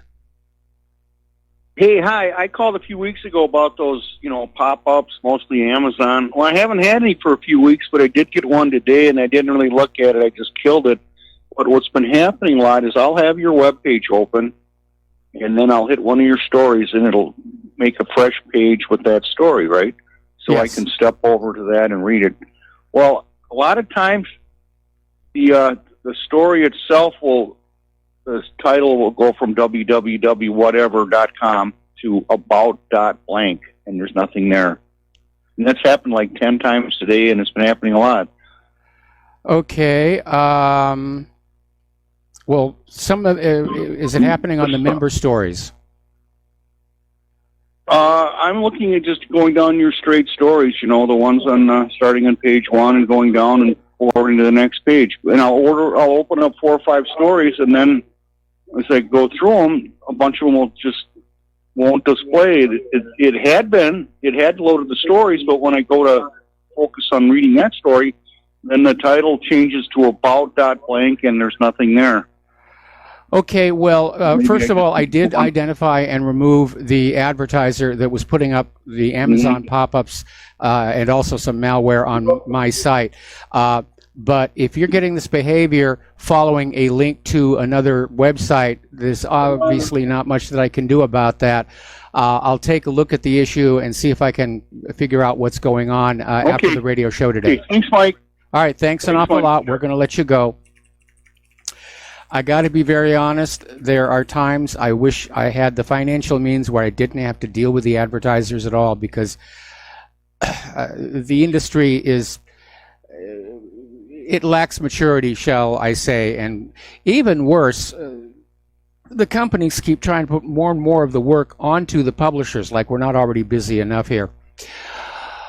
Okay, so getting on back to the migrant caravan. Story out of Touchstone Connect asking who's financing and organizing this clearly hostile invasion of America. And Guatemala's president was quoted in their largest newspaper as saying at least 100 ISIS members are in fact inside the caravan. So why are they coming this way? Well, there's, free money on welfare, free medical care, free housing, free education, free food. They're going to get better treatment from the U.S. government than the American people. And according to this article, they're pointing the finger of blame at George Soros and Hillary Clinton. And they're also raising up the fact somebody is trucking in food and water for these people on the way here. And obviously they're being brought in here to vote Democrat. And they're asking, is there a limit to how many immigrants America can absorb without creating chaos? Well, we're already starting to see the chaos, and we're already starting to see the decline of our culture. All right, we're going to take a break for station identification. We'll be back with a phone call after these few words. Aloha, America. Welcome back to our show here. And during the break here, I keep one web browser vanilla, just installed, no plugins, no add-ons, no blockers. And that's what I check my own website with. And I was not able to duplicate that problem with about.link. So there may be some hijackware on this individual's machine. All right, let's go to the phones now. Mike in Brazil, aloha. Welcome to the show. What's on your mind? Hi, Mike. I was just going to bring up a couple of issues here. First of all they need to do is grab some of these people who are handing out food and what's the cash to these invaders and ask them exactly where did they get the money, who's financing the buses to transport them, who's paying for the food. Okay, just submit them to an enhanced interrogation, and I can tell you for sure they're going to spill their beans. Okay, and the second thing that bothers me is that the last I checked, we do have a Second Amendment in the Constitution, which is expressly written for the security of a free state. Now, when you have a bunch of invaders in the thousands, maybe hundreds of thousands, why aren't the people of Arizona, New Mexico, California, and all the adjacent states, why don't they mass up at the border, all with their rifles, and give them a stern warning. Anybody crossing over will be shot and killed. End of story. You don't need the military here. You don't need the police. You don't need ICE. You don't need the Homeland Security. You don't need any of that. All you need is to enforce the Second Amendment, because this is why we have the Second Amendment, to keep invaders at bay. Now, the Israelis are shooting Palestinians, and the Palestinians are not trying to invade Israel. Now, are they? And they're shooting them, and they're killing them. They're killing scores of them. Now, why can't we do the same thing? Well, I think it's a very dangerous and bad idea, and I would rather have the organized U.S. military guarding our border, because that is supposed to be their job. And I think with a significant show of force, including heavy weapons, that is going to be a deterrent. As far as grabbing the organizers of this caravan in Mexico, again, that would require carrying out arrests on foreign soil. And I'm not sure how Mexico is going to respond to that, especially after Trump started cutting off foreign aid funding. It wouldn't be too difficult to have some kind of, I'm sure there must be some international treaty that can take care of this issue, because if something like this would happen to them, I'm sure they would seek our help, right? So it only follows that. Imagine, I mean, we don't know how many caravans are on the way. There could be 2, there could be 3 or 5 or 10. Who knows? What is the limit? And Donald Trump, like the previous caller, that gentleman said, Donald Trump is all bark and no bite. I mean, he campaigned on reducing immigration and, pulling the troops out and all that. The guy is a big disappointment. He's like, I can't believe I voted for him. And now I feel like I feel like a complete idiot. And like you said before, the only way I would ever vote again for him if Hillary Clinton would be the contender again in 2020. But hopefully, let's hope that she's going to be out of the picture soon. And anyway, this is all I have to say, Mike. Thanks a lot for taking my call. All right, thanks an awful lot as well. And I would like to see this crisis resolved without bloodshed. That may not be possible, but this is a test of Donald Trump and his immigration policy, and it's definitely being done to provoke that crisis, and we're all going to be watching to see how Trump handles this challenge, because if that caravan gets through into the United States, it's going to be seen as another Trump failure. And the liberals are definitely going to exploit it. And it's an uncomfortable situation, because if Trump does stop the caravan and turns it around, the liberals are going to scream, oh, he's cruel, look how heartless he is, and so forth and so on. But from where I'm sitting, when you have a bunch of military-aged males, and by the way, Donald Trump made a point of saying there were Middle Easterners in that caravan, and the corporate media just excoriated him. But Univision just came on out and said, yes, they confirmed it. There are Middle Easterners in this caravan coming up from Honduras. But if Trump fails to stop them from crashing on through into the United States, it will be seen as a failure. And Trump will get on Twitter, and he's going to blame the Democrats for opposing his wall. But it is time to call out the army, because this is an invasion. These military-aged males are marching on our southern border, waving the flag of a foreign country. All right, let's take another phone call. Jim in Chicago. Aloha, Jim. Welcome to the show. What's on your mind? Hello, Michael. Michael, if Donald Trump was really, really serious, and this seems to be like an invasion, why doesn't he recall the American ambassadors, stop funding these countries, and then put a sanction on all these countries that's coming, that's hurting America, allowing its invaders to get close to America? Why doesn't he do that? I think it's a good idea. I mean, this shouldn't be our problem. They should have been stopped at the border with Mexico. Actually, they should have been stopped at the border with Guatemala. And these countries just let them all walk on through, probably because of decades of this lax attitude about, more illegals going to the United States. But it's time to put an end to this, and I'm afraid that stern measures are justified. Right. Well, if you can take money away from the Palestinians and put sanctions on North Korea and other places, he's very negative toward Cuba. Do the same thing with Mexico, Guatemala, El Salvador, Honduras. But unfortunately, I think Wall Street will not allow him to do that because they're making so much money from those countries. That could definitely be a factor, but Donald Trump has announced he's going to be cutting U.S. foreign aid to those governments. And whether that's going to cause these governments to start policing their own borders better, I don't know. Again, for many of these countries, they're glad to be rid of this part of their population.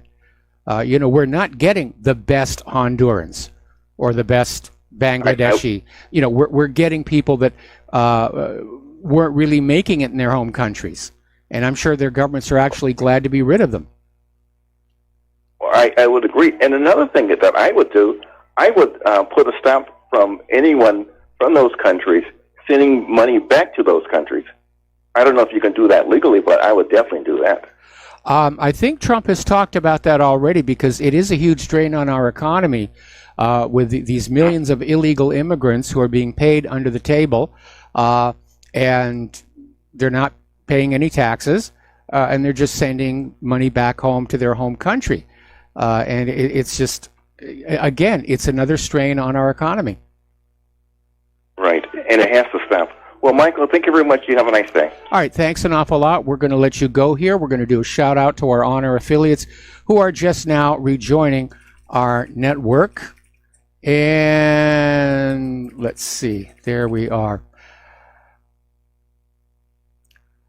Getting on back to it, down in Georgia, one of their candidates for governor, the Democratic candidate, is saying that illegal immigrants will be part of the blue wave of voters who will restore the Democrat control of the country. And of course, it is illegal for non-citizens to vote in our elections. And the Democrats are out there openly saying, yeah, we're going to have the illegals vote for us. Back in 2016, they succeeded in getting most of the states to abandon their voter ID laws. It's just the Democratic Party has gone outlaw.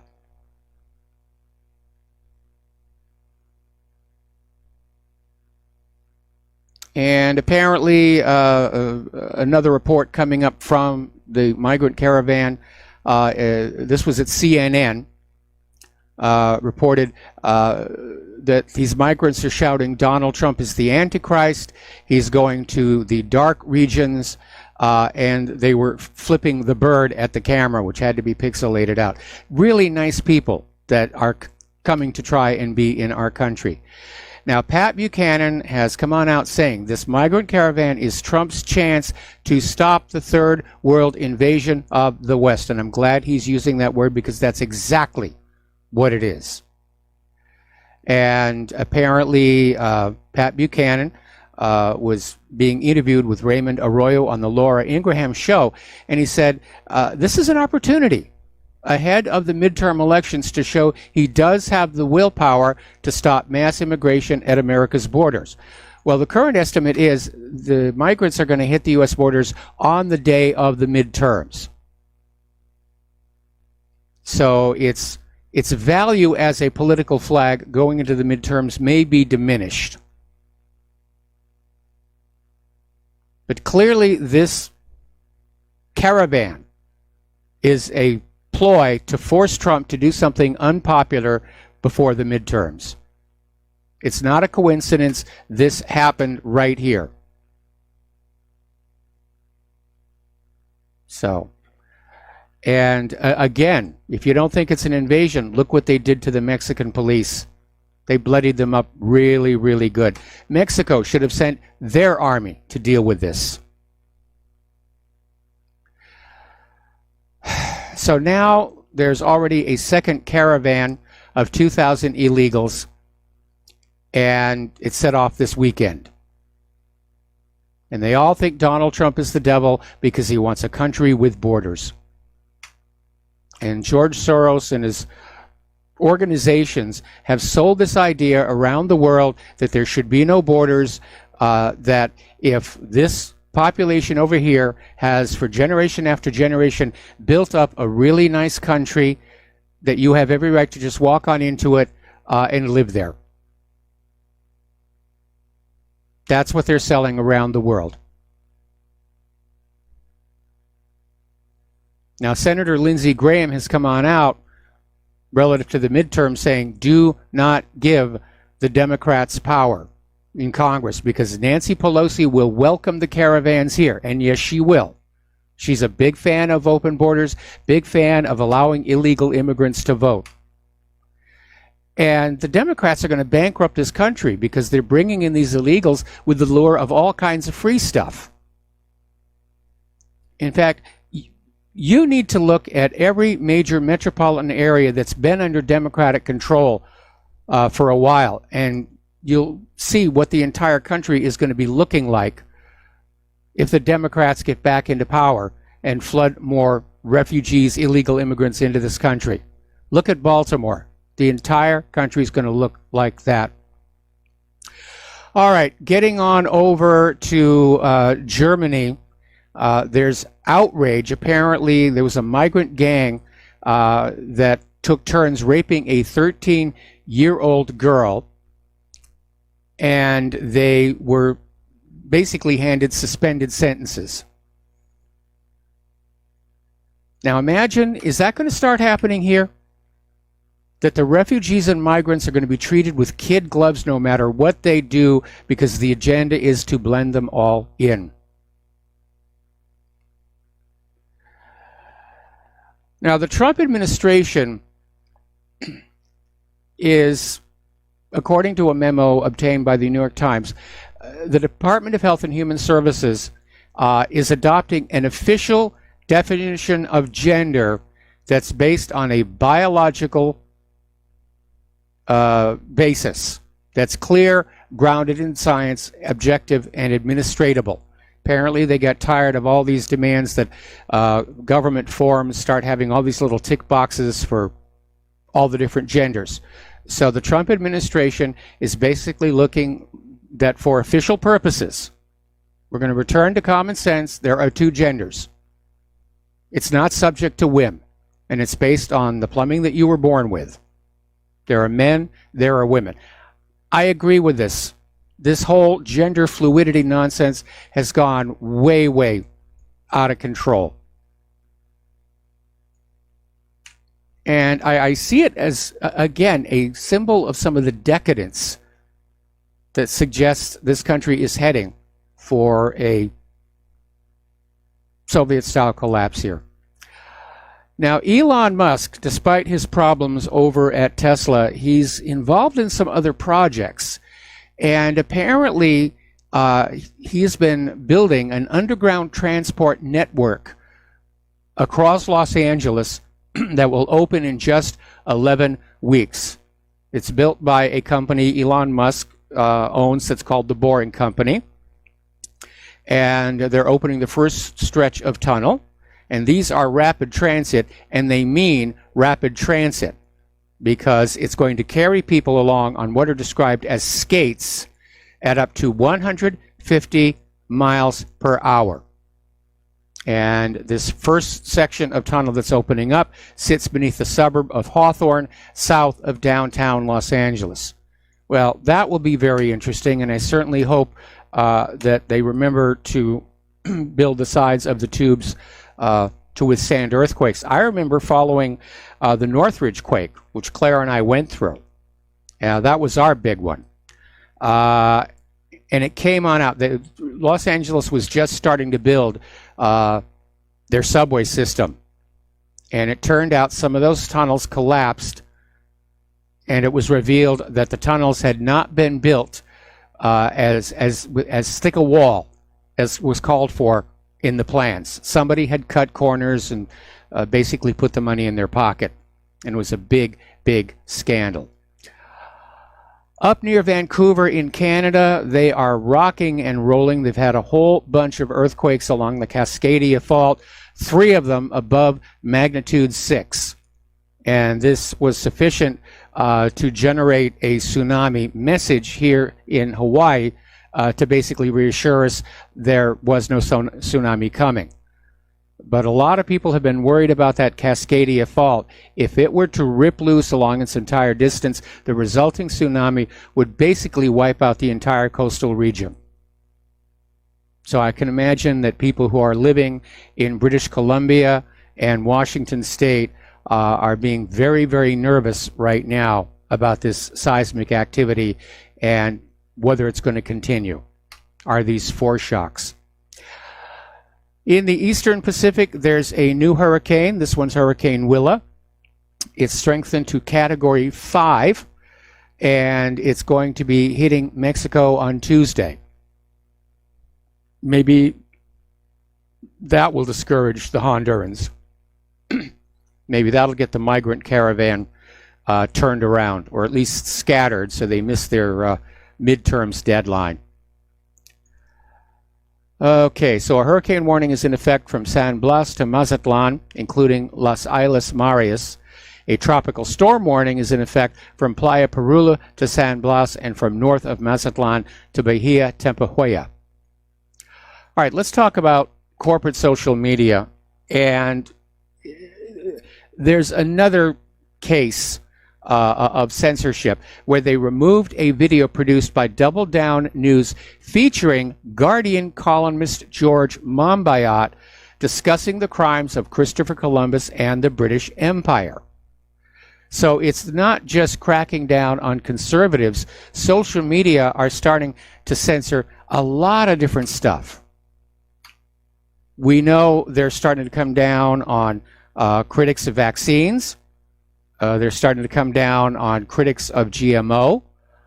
In fact, they're starting to come on down on anybody who represents a threat to the profitability of the big pharmaceutical corporations here. But there is a pushback. DuckDuckGo is really taking off, and even Mark Zuckerberg is having to admit that people are spending 50 million fewer hours on Facebook a day. And that's still a lot, but it isn't what they used to have. Okay, we're going to take a break for commercials, and we will be right back. And aloha, America. Welcome back to our show. And in addition to our midterms, they're coming up on municipal elections up in Canada. And apparently Google just shut down the ad campaign of Toronto mayoral candidate Faith Goldie just before the election. And apparently the local Google offices won't even be open until the day of the election. So, I mean, this is really getting out of control here. Over at Obamacare, remember that horrible website? Everybody was making fun of it. Well, apparently that enrollment portal has now been breached, and the data of 75,000 Obamacare users has now been compromised. Okay, I mentioned this one earlier in the show, and this is an important lawsuit that is before the Supreme Court. It's Manhattan Community Access Corporation versus Halleck. And what they will decide is if a private operator of a public access network is considered a state actor. And if the Supreme Court says yes, then it opens up all the social media to First Amendment lawsuits. Now, we have seen the free and open internet under attack for a long time with online shills, earlier attempts at censorship, the loss of net neutrality, and how people got lured into these centralized, controllable social media platforms, which is completely contrary to the spirit of what the internet was about. You know, in the early days where things were being shared on Usenet, it was impossible to censor. So I'm hoping the Supreme Court will make this ruling so that we can get back to sharing information with other people And again, I'm speaking on behalf of like InfoWars, because I don't use Google or Facebook or Twitter anymore. I'm on the alternative social media. I don't even use social media all that much. I probably ought to. Okay, there is a new scam making the rounds, and I actually got this one myself. And you'll receive an email that alerts you that your computer has been infected with malware that has been watching you through the webcam for a long time and recording what's on your screen, waiting for you to be visiting adult websites and enjoying yourself. And that if you do not send in a ransom, which is anywhere between 1,000 and 3,000, this malware has also copied off all your contacts who will be emailed a short little video of you pleasuring yourself, as well as an insert of what you're looking at on the screen. So it is a scam, and you should just ignore it. So we really have lost our moral compass as a nation. Okay, over at Waitrose, which is a food company, they have been forced to change the name of its Gentleman's Smoked Chicken Caesar roll because the politically correct feminists are saying that calling anything gentleman's, it's sexist. It's sexist. And they were calling it the Gentleman's Smoked Chicken Caesar roll because it contains anchovy mayonnaise, which is a recipe that's called gentleman's relish in some circles. They weren't being sexist. They were basically indicating one of the ingredients here.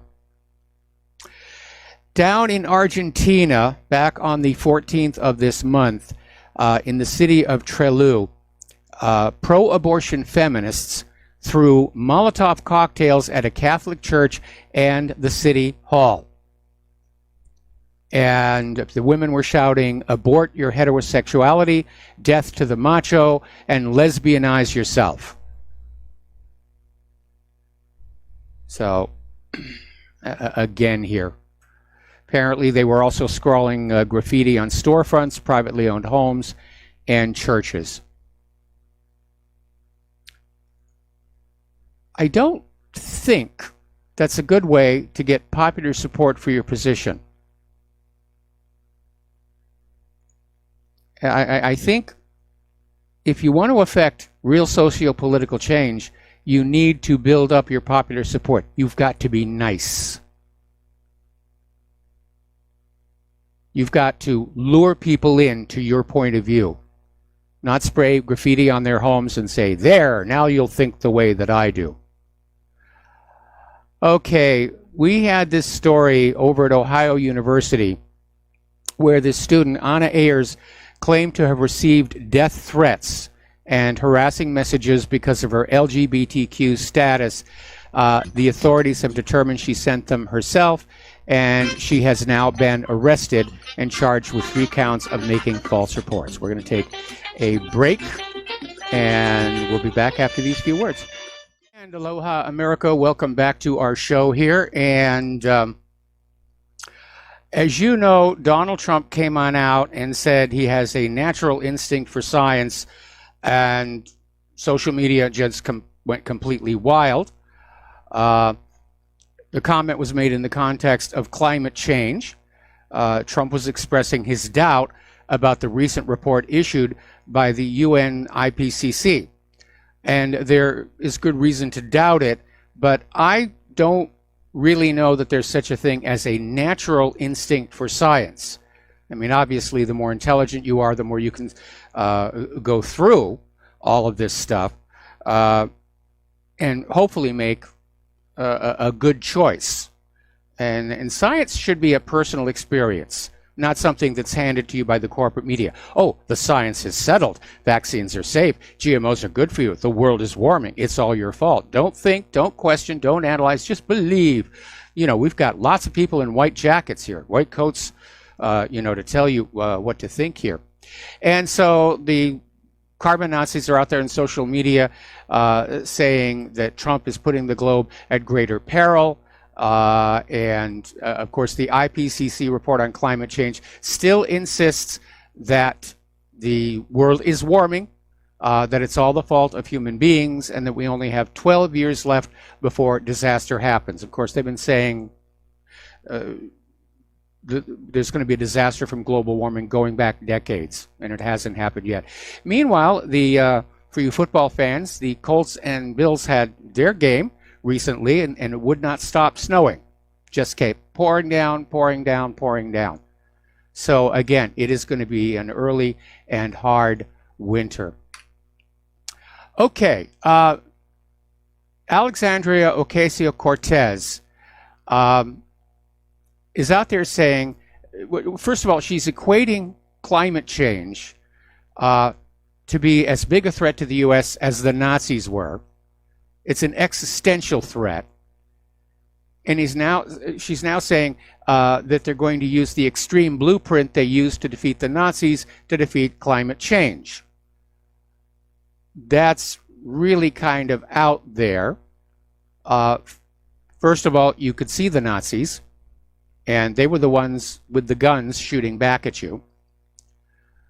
Climate change is a completely different issue. But she's out there just, campaigning on this issue. And I have to imagine that probably Democrats are starting to feel a little insulted at how Democratic candidates continue to talk at them like they're morons and that they can't think for themselves. Unfortunately, we've seen too many of the extreme liberals who act like that, who don't think. They just believe, they believe, they believe. Apparently, Spain suffered the worst sudden drop in temperature in a decade. And apparently it started on October 18th and lasted through October 21st. And it went down something like 15 degrees. So it is coming on in here. Apparently this extreme cold front has come across Canada, is now on the upper Great Plains, causing all kinds of issues up there with driving and so forth. Anyway, as you know, one of the things that Trump did that I did agree with is he pulled out of the Paris Climate Accord. Greenhouse emissions in the United States have dropped 2.7%. Over in France, where they still claim to be following the Paris Climate Accord, greenhouse gas emissions have increased by 2%. I wonder how much of that is connected to the flood of refugees coming into Europe, who, after all, are exhaling carbon dioxide. Just something to little think about there. Okay, Trump has signed a bill to try and save the oceans from plastic trash. It is getting to be a problem. The plastic is being eaten by wildlife. They're suffering from it. In terms of food stock wildlife, they're eating these very tiny pieces of plastic, which winds up getting into our food, so it's harming us as well. Now, Obama talked about this. They had 8 years to do it, but they didn't. And it is a big problem. So Trump is out there championing it, and that would be a good thing to start using, some of our Navy ships for. We got a bunch of them already out here close to the to the garbage island. Just get a giant dragnet behind them. The big question, of course, is where are you going to put it all? And as a matter of fact, right now, Japan has got a big problem because they go through a lot of plastics and packaging. And China is now refusing to accept any more foreign plastic waste. They were making a lot of money over being this giant landfill for the rest of the world's junk plastic, but they've said no more, and now it's starting to pile up. I understand the need for plastic packaging if you're doing Cardboard and paper, it's too easy to shoplift, which as the economy tightens, that's becoming an issue. But whatever happened to the idea of recyclable plastics? When did that go away? The idea of reusable packaging. Because it is amazing how much trash is generated, even just by Claire and I, and we're just two people. It's, wrappers and blisters and all the rest of that stuff. Okay, apparently they've had some major flooding over in the Texas Highland Lakes. That was end of last week. And another article coming on out here from Investment Watch blog. Where have all the butterflies gone? Insect population has dropped a massive 75% in 25 years. Now, some of that is going to be insecticide use. People don't like bugs in their homes. Pesticides on farm crops. There was an article some years ago in the journal Nature that identified GMO pollen as being harmful to benign insect species. And in this particular article, the specific species was the monarch butterfly, which did suffer a major, major population decline. I remember when I was a kid, you just see clouds of monarch butterflies flying overhead. And they're starting to come back, but it's still a rare occasion. I mean, here in Hawaii, every once in a while, we'll see one fly across our little back porch area. We are not good stewards of this planet. Over in China, they do some amazing things over there. And they are about to open the world's longest sea crossing bridge. It is 34 miles long. They started building it back in 2009, and it has a snaking road bridge and a section of underwater tunnel linking Hong Kong's Lantau Island to the southern mainland Chinese city of Zhuhai and the gambling enclave of Macau, across the waters of the Pearl River estuary. So that is just going to be amazing. It is 14 miles longer than the width of the English Channel from Dover in the United Kingdom to Calais in France. That's got to be amazing.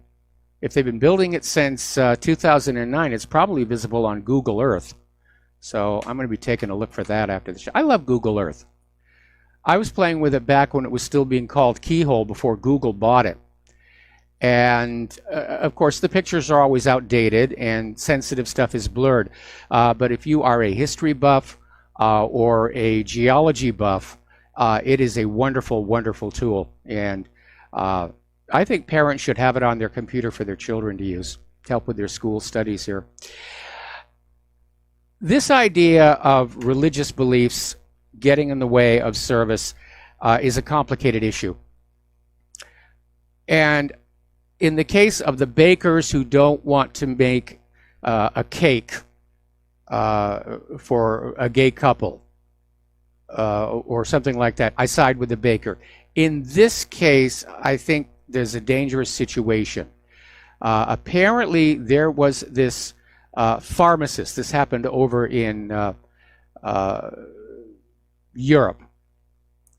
And this Ionian woman is demanding that a Petoskey pharmacist be disciplined, and that a store-wide policy needs to be set for how pharmacists should handle religious and moral objections.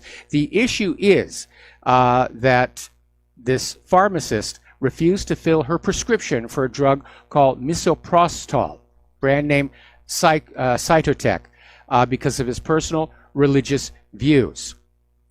And the woman was having a miscarriage, and the drug was being prescribed to her to help her basically get things out. And the pharmacist refused. And I have to side with the patient on this one. It's one thing when you're talking about a cake, it's another thing when you're talking about somebody's health and the possibility they could suffer harm. There has been yet another tainted blood scandal over in Great Britain.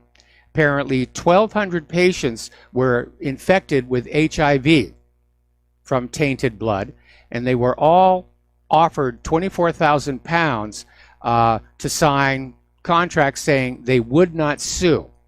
Then after the contracts were signed, then they were told they'd also been infected with hepatitis C. I remember we had a huge tainted blood scandal here in the United States back in the 1980s in Arkansas under then Governor Bill Clinton. They had a blood company was harvesting blood from the prison system, and they weren't being too careful about testing it, and was sent on out, and a lot of people were made sick. Story out of governmentslaves.info. 14-year-old Christopher Bunch of Moline, Illinois, age 14, died last August. And his death was caused by complications from acute disseminated encephalomyelitis, a rare neurological disease. And he basically developed the symptoms right after getting the HPV vaccine. Now, prior to getting the vaccine, and remember, this is a boy we're talking about, not a girl. Prior to that, his health was perfectly fine. And after he got the shot, he started getting nausea, vomiting, persistent headaches. He would sleep for days at a time. They finally had to take him to the Iowa Stead Family Children's Hospital, at which point he lost his ability to breathe unassisted. They had to put him on a respirator. He was then totally paralyzed on his left side. They gave him anti-seizure medication. They literally surgically opened up his skull because his brain was starting to swell. And if you've got a swelling brain and you don't give it some place to go, it'll crush itself against the cranial bone. But he stayed in critical condition, was put on life support, and he died 2 days later.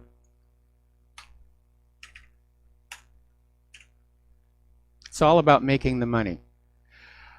Over in Arizona, they have canceled a vaccine education program after receiving complaints from parents who don't want to immunize their school-age children. And Arizona's pilot program is modeled after those in Oregon and Michigan. Was created in response to the rising number of Arizona school children who are skipping school-required immunization against diseases like measles, mumps, and whooping cough because of their parents' concerns. And parents that were very concerned that the vaccines were going to become compulsory complained to the governor's regulatory review board, and they backed off. Now, I think I reported on yesterday, Japan basically some time ago banned all mandatory childhood vaccinations. And in follow-up studies, it has been determined that Japanese children overall are much healthier than American children, who are suffering all of these multiple ailments after getting jabbed with those needles. Story out of Consumer Affairs is saying that more than half of parents think the flu shot causes the flu.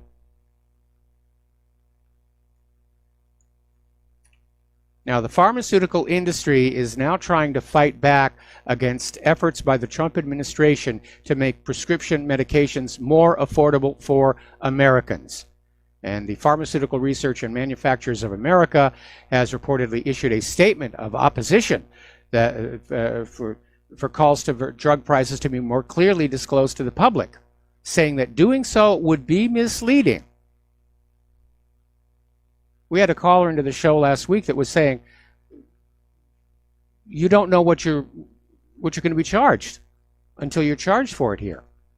Now, there is a website out there, I've seen it advertised on TV, where you will go in and you will type your medication and your zip code, and it will tell you the pharmacy near you with the lowest prices. But the prices are still very high. And if you compare America's prices for prescription drugs to other countries with the same drugs, it's much lower there. It's just a huge money-making endeavor.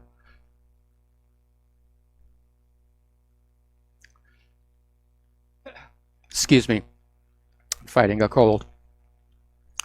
So I'm in agreement. We've got to do something about out-of-control medical costs, and we've got to do something about the poor quality of America's medical care. We have to undo what Richard Nixon did with the Health Maintenance Organization Act and take health care back from being a for-profit racket to being about health care. The U.S. Centers for Disease Control and Prevention is now tracking 127 cases for what they're calling acute flaccid myelitis. The symptoms are virtually identical to polio and were originally reported as polio. And I want to know if these people received the polio vaccine. We'll be back after these few words with the last segment of our program today. Aloha America, welcome back to our show. Last segment of our program today here, and the corporate media is all over the migrant caravan, I guess is the term of craft officially now. And the liberals are out there saying, well, these poor people, Honduras is just a ruined place and their lives are very desperate, which I'm having trouble reconciling because looking at some of these people walking along the road, they seem to be very well dressed. And as a caller pointed out earlier, they're wearing jewelry and they don't seem to be lacking for food, to put it politely and delicately. And this is clearly organized. Now, James Woods basically came on out pointing out it's over 2,000 miles from Honduras to Arizona. And even if they walked 20 miles a day, it would take 100 consecutive days. That's over 3 months. And yet they've gotten up to Mexico already. Of course, we already know that there are trucks and buses being used to transport them. And James Woods comes on out and says, yeah, somebody's providing food and water. And he says, it's hard to believe a bunch of people just randomly decided to pack a lunch and walk 2,000 miles to anywhere. And he's saying, where are they sleeping? Where are they going to the bathroom? But this is definitely very well organized. And again, it does seem like this is being done to bring more Democratic voters into the country, because the Democrats are all over the media. Oh, we've got to feel sorry for these people. We have to let them in. We have no choice. They deserve to be here. No, they don't. If their country isn't working, they should fix their country. And we're already seeing it in Europe. When you open your borders and you let a bunch of third world people come on in, you bring third world problems with them. And that's going to be happening here. Every sovereign nation has a natural right to secure their borders against invasion, and that's exactly what this is. A bunch of military-aged men waving the flag of a foreign nation marching on our border. No, I don't feel sorry for them. And James Woods is right. This didn't just spontaneously happen. This is being organized.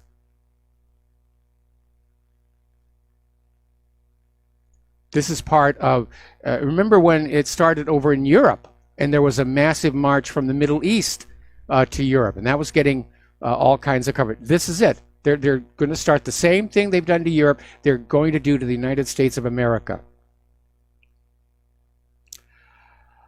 Okay, apparently CNN is now out there saying that Canada's legalization of recreational marijuana could hurt cannabis farmers in poorer countries. So I don't know what CNN is really thinking. Those farmers in the poorer countries supply the cartels. Okay, there's the music. Time for me to head on out of here and do the Jim Goddard Show.